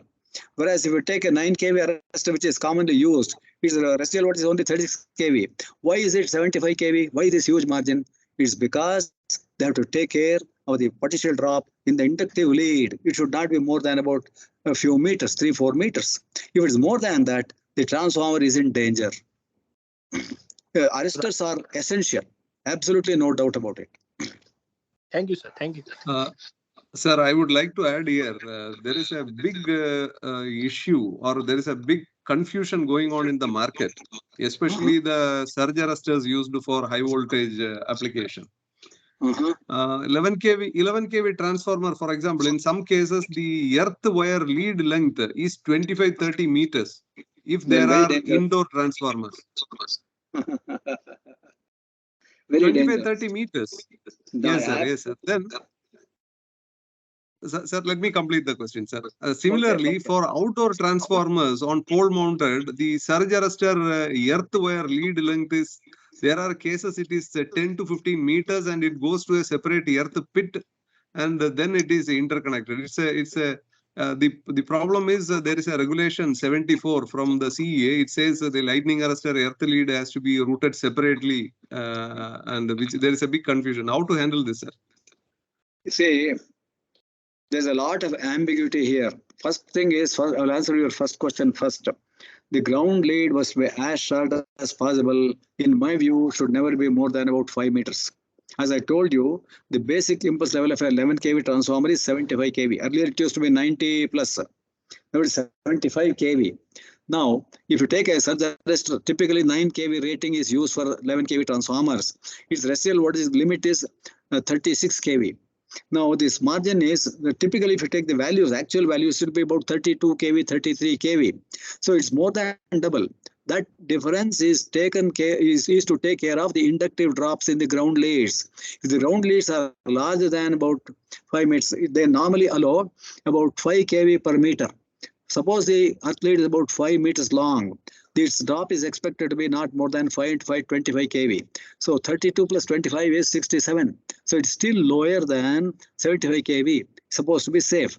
So now, if this is not followed, they can expect the transformer to fail if there's a strong lightning. Then nothing else can be done. They must take the essential cares. Absolutely, they must take it. There's no chance about it otherwise. Absolutely no chance otherwise. The ground lead must be short. Now, whether it's in fact, the indoor factory also, I have seen it myself. But they say it has been there from ages. It's their choice, that's all. There's their choice, that's all. They'll take a risk. But one thing is, indoor lightning strike chances are very, very small. That's why they are surviving. Direct stroke, impossible. It will never happen. That's why they are surviving. Yes. Yeah, thank you very much, sir. Because this is probably a big, point of discussion for distribution companies. Almost 50-60% of the surge arresters used in our country, especially for protecting the distribution transformers, the lead length is at least 7 to 10 meters. Anyway, I go to the next question, sir. Okay. What should be minimum number of conventional lightning arrestor required? What is the typical radius of protection for the conventional LA for a building? Question from Mr. Venkatesh. That means the lightning rod. I think he's trying to compare the conventional rod or a normal Franklin rod with what is the protection radius is the question. Unfortunately, Mr. Venkatesh, this protection radius is a phenomena which is only in stories, especially the early streamer emission device. In case of a conventional system or the IEC 62305 system, each rod offers certain angle of protection. And this angle of protection depends on the lightning protection level and the height of the object to be protected. Absolutely right. Sir, shall I go to the next question, sir? Yeah, please, sir. Yeah, here I would like to say something. You see, in the next webinar, I would like to talk about the ESE system also. Also, in some detail, you see, there is no sensible proof that it will work the way it is claimed. There is no sensible proof at all. Absolutely nil. I will go into some details later on, because it's not a simple question. It's a very difficult question. Very detailed answers are required. So I would prefer to defer answering that question to the next webinar, if you don't mind. Now, the simple rods are easily the best, most economical. There's no doubt. The choice of the height of the rod and the area of production has to be as per 62305 figure 1. Part 3, figure 1. So if the height is up to about, if I remember right, up to about 15 or 20 meters, the angle is 30 degrees. Beyond that, it goes on coming down to 20 degrees. So, and also it depends upon the area required of production. If the area of production is required is large, then multiple rods are required spaced properly. There you can use electrogeometric method, or simply the geometric method, or the mesh method. There are 3 methods about which we will talk in some detail in the next webinar. I hope I have given a very vague answer, I think. Yeah, it's clear, sir. Sir, the next question: what is the typical value of energy in joules that can injure a person? See, it's impossible to define a critical current or critical energy, particularly in case of impulses. Even in case of AC, we have got what's known as the let-go current, sensation current, things like that. Typically, a human being and a man can withstand, that means he can have control up to about 10 to 15 milliamperes. Forget the kiloamperes business, milliamperes. That's for AC, because we can pass that current safely without endangering the health of the person. Whereas in case of impulse, such an experiment is impossible. That's why I have quoted the results of Charles Dalzell, where the experimental currents are very huge. But my feeling is that even those estimates are wrong to a good extent, because they have assumed a body resistance of 500 ohms. The current could have been higher. But the important thing for us to note there is, it's from IVG, impulse water generator or capacitor bank, the energy is very limited. Whereas the lightning stroke can pump in enormous amounts of energy. These generators cannot pump in that much of energy. So let me answer the question very point blank. Critical current, critical energy cannot be ascertained experimentally. There is no theoretical estimate for us for that also. Absolutely nothing else can be said. I'm sorry. That's the only way that one has to look at it. It's impossible to do this. How can anybody go on doing an experiment on a human being, which is critical, which is not critical? Suppose the person passes away, what happens? It's very, very risky, extremely risky. Even for AC, it is not done. AC, DC, it is not done. Yeah. Thank you very much, sir. The next question: what is the minimum height of the building for installing a lightning arrestor as per Indian standard? Shall I answer this question, sir? Yeah, please.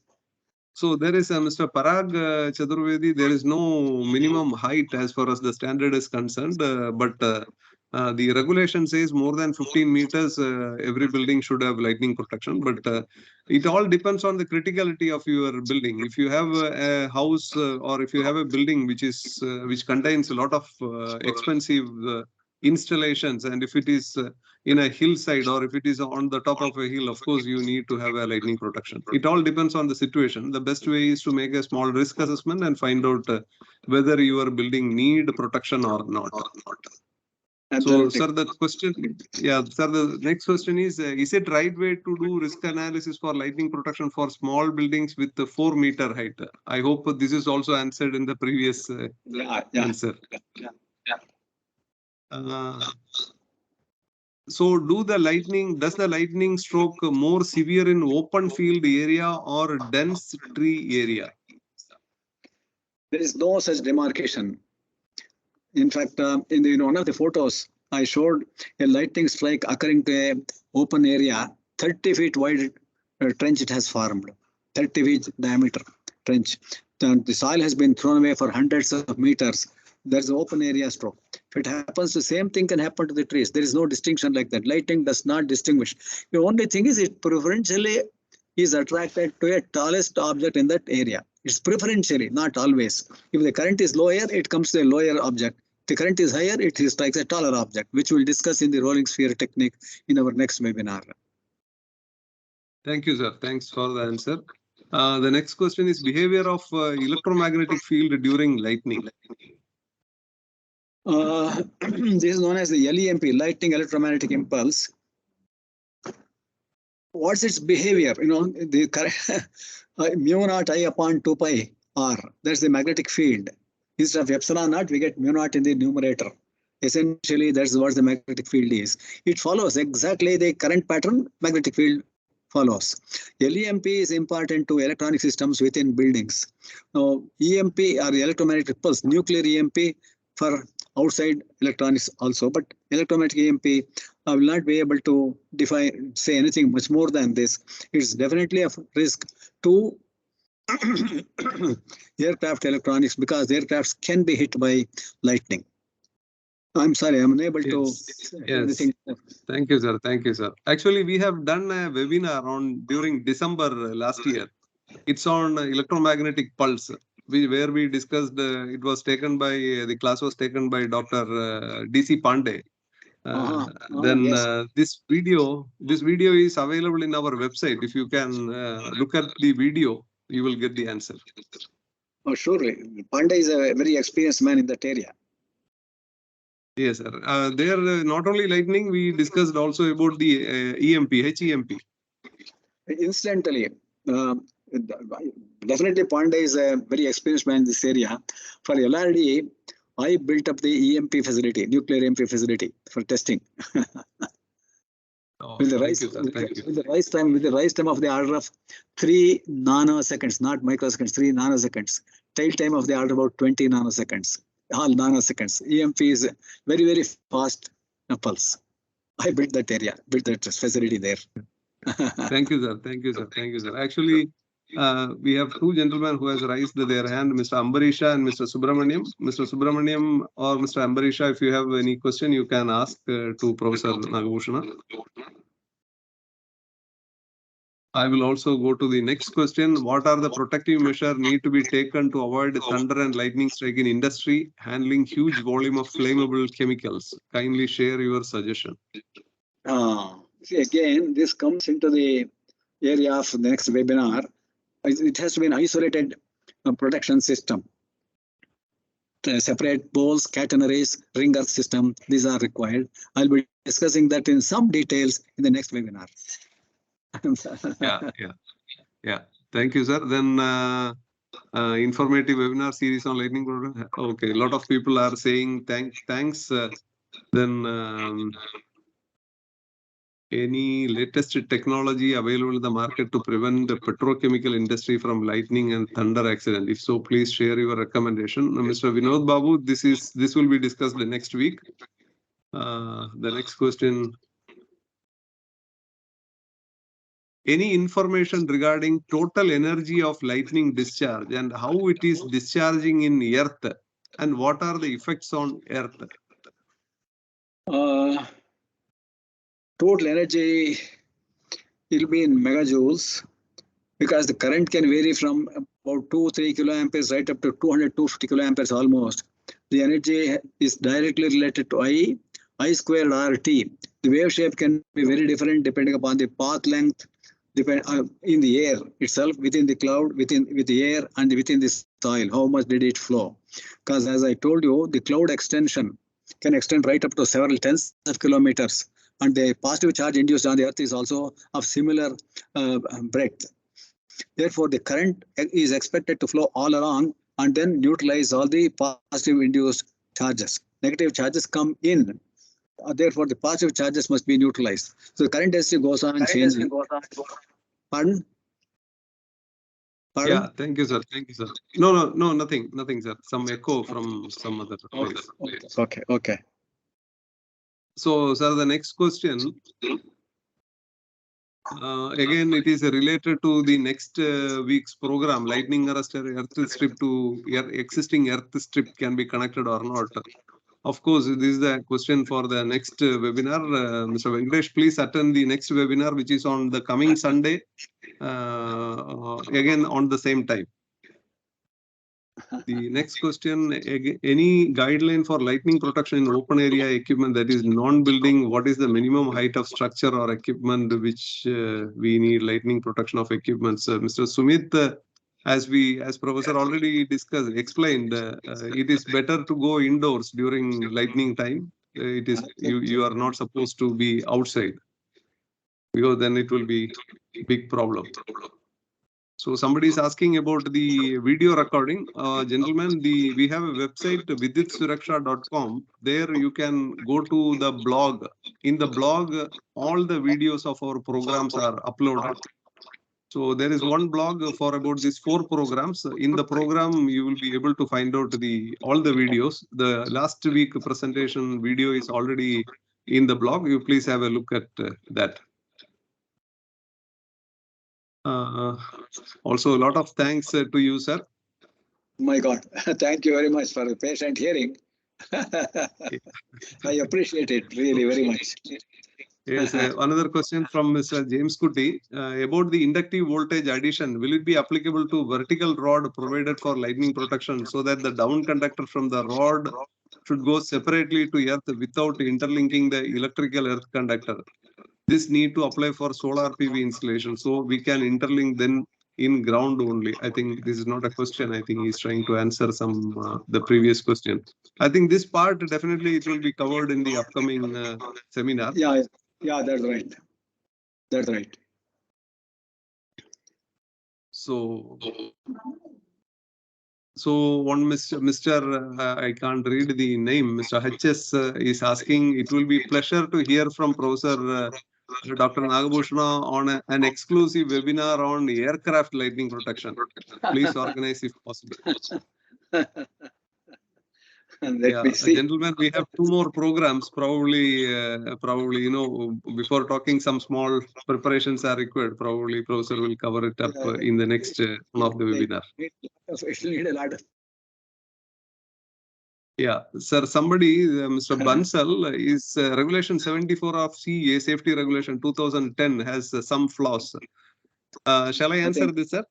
Yeah, please. Because I'm very well aware of this particular regulation. Of course, this regulation has got some flaws, especially the second paragraph of this regulation. The second paragraph says the earth lead has to be routed separately through some metal pipe and all. So it gives an impression that you have to separately route an earth conductor for the lightning arrestor, which is wrong actually, because people intend to use an insulated conductor or insulate it from the structure, which is wrong. You actually suppose if it is an exposed an outdoor installation, the earth strip and the structure must be bonded together. You cannot take lightning current away from the structure.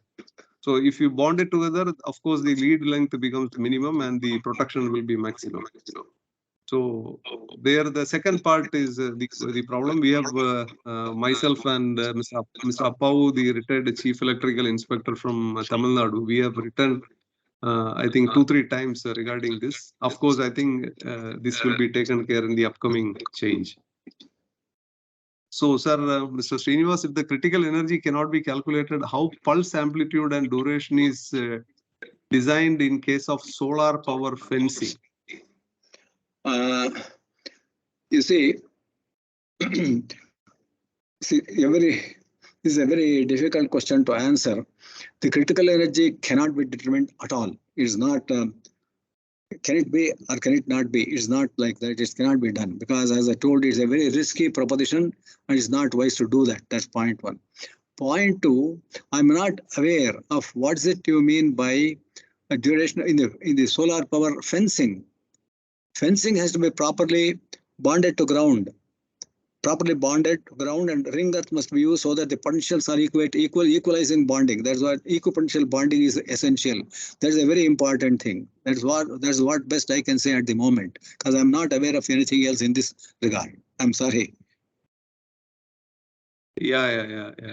Thank you, sir. But I think solar power fencing or whatever the application where you are supposed to create a small shock hazard, the duration is too small, extremely small.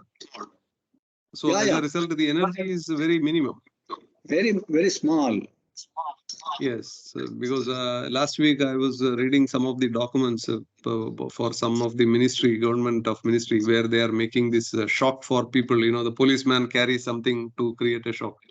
The time was much lower than 1 millisecond. Yeah, definitely. So, yes, sir. Then, sir, again, Mr. Vinod Babu is asking the same question about the guidelines on lightning protection of chemicals or storage and all. Anyway, Mr. Vinod, we will be covering it on the next webinar. There is a question from Mr. Pradhan. Is high-rise apartment vulnerable to lightning? Yes, of course. Once when the height is more and more, the vulnerability is also more and more. More and more.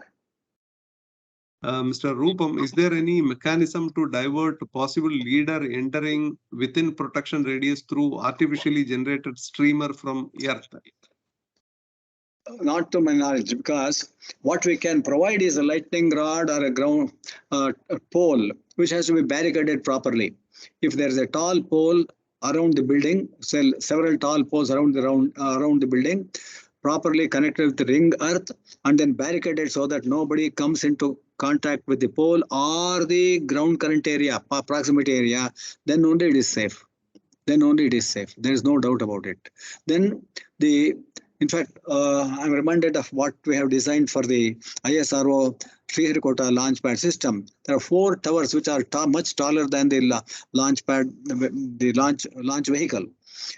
Till now, for more than 10-15 years, no problem has arisen till now. So it has to be isolated, all-round system. And the ground also must be properly, very important. Grounding is very important. In fact, the rod system is relatively easy to design, very easy to design, whether it's a geometric method or electrogeometric method or mesh method, that's very easy to design. But down conductors, ground system must be very carefully done to suit the particular application. That's all I can say at the moment. Yeah. Thank you, sir. The next question is, this is an interesting question. Probability of strikes on a high resistivity area and a low resistivity area. See, lightning does not distinguish between the two. What it is, see, it is driven by the electric field at the tip of the leader. And then what is the response from the ground? Is there a object which is tall, or from the tip of which streamers join and can lead to, or rather attract the leader to itself? That's all that can be done. Nothing else can be said about this. Probability of strikes on high resistivity or low resistivity is not definable that way. Yeah. Thank you, sir. Now we have completed the question, but 2 people had raised the hand, one Batula Nagaraju and Mr. Prakash Kamath. Both of you, if you have the question, please you can discuss with Professor directly. Mr. Nagaraju. Yes, sir. Good morning, sir. Good morning, Nagabhushana, sir. Good morning. Actually, I have asked that question, sir. High resistance area, low resistance area, because in resistance, creation of charges may vary from resistivity, sir, isn't it? Now see, as I'll repeat what I said, the leader is approaching the ground. Yeah. It is approaching the ground. Then what it can sense is there any streamer in the area? It will not be one, there will be several streamers, because as it comes down, the electric field everywhere gets enhanced. Where is it most enhanced? That does not depend upon the resistivity of the soil at all. Does not depend upon the resistivity of the soil, but streamer is governed by the electric field intensity at the tip of the tallest object. at the tip of the tallest object. If the field is sufficiently high, then streamers can get developed. If the streamers have got sufficient energy, it can propagate further. Then leader will get attracted that they touch each other. They contact each other, completing the forward stroke. This does not depend upon the soil resistivity at all. Does not. So Okay, that sir. question in fact does not arise. Okay, sir. Okay, sir. Thank you, sir. Sir, one small doubt, sir. Actually, can we? This is everything happening in microseconds, sir. Yeah. Actually, while considering this RLC lumped parameters, can we take it as a distributed parameters, and can't we do in microseconds level, sir? Actually, different paths also here different, sir. Different. Some place some air is coming, sir. Some other place some metallic parts. Some other place earth soil resistivity. Totally, it is discharging to ground, sir. Because here, that's what I am thinking, sir. Can we consider? Even in microseconds in sub-transient period, can we do analysis? Surely. In fact, Professor Uday Kumar, who is the head of the department of electronics now, he has done the lightning stroke by using this method, what you are saying, distributed parameter method, the stroke development. But after its ground flow, in principle, yes, it can be done. But in practice, it's not worthwhile. And then it's extremely tough, extremely tough. It's not required. It's not required. Okay, sir. Okay, sir. Thank you, sir. Thank you, Mr. Gopkumar, sir. Batula. Then the another gentleman, I think Mr. Mahi Molavi wanted to have some question. Mr. Mahi, you can unmute yourself and you can ask the question. Also, Mr. Sanjay Mulai. Mr. Mahi, over to you. You are not audible. Your voice is too small, too less. Am I audible? Hello, I cannot hear you. Very low tone. I'm not able to write questions. Yeah. I am unable to hear you. Very low tone, very low tone. Mr. Sanjay Mulai, you can speak. Yeah. Can you hear me, sir? Yes. Yeah, as you rightly said about grounding the strip connecting to structures. So here, when we talk about equipotential bonding, is it necessary to connect this lightning strip to the nearby all metallic objects, like it has some reactor which is located, or some motors, or some water line? Is it necessary to connect this lightning conductor to that? You see, this question is a very tough question to answer. You must know the complete situation clearly. Otherwise, it's impossible to answer that. I'm sorry. Because suppose there is a water line going deep in the earth. Okay. It need not be connected. But if it's on the top, it can get substantial currents. Then it needs to be connected. So it depends very much on the situation. One has to really think about it after looking at these situations. So it is difficult to answer it in a general way. Huh? I'm sorry. No issue. Yeah. No issue. Sir, Yeah. sir, shall I add up here a little bit more, sir? Surely. See, I think his question also whether the lightning down conductor or lightning protection earthing and the electrical earthing can be connected together or something like that. Am I correct, Mr. Mulai? Yeah, to some extent, Or, yes. It is correct. Yeah. Actually, for if we look at a building from the building point of view, protecting the contents of the building, connecting any metallic part which is entering into the building is mandatory to the MET. That means in your incoming near to the incoming switchboard, you are supposed to have electrical switchboard. You are supposed to have a bus bar, and all the incoming metallic conductors entering into the building, it must be connected to the bus bar. And one of the conductor which has to be connected to this bus bar is the down conductor.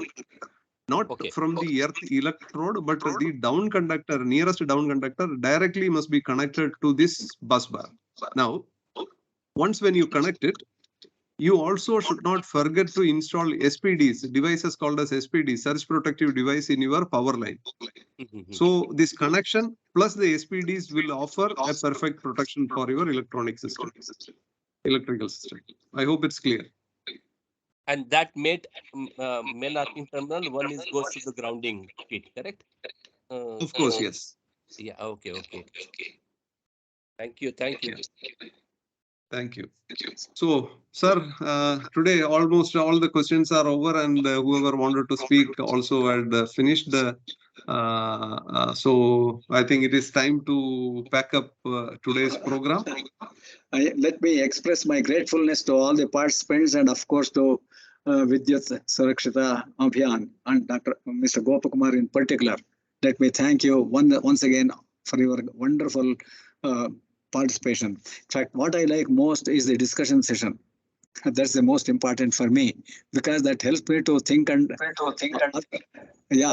understand a little more. What aspects can be there, what I have not thought about. Those things are very important for me. I like that very much. Thank you, one and all, once again, very much.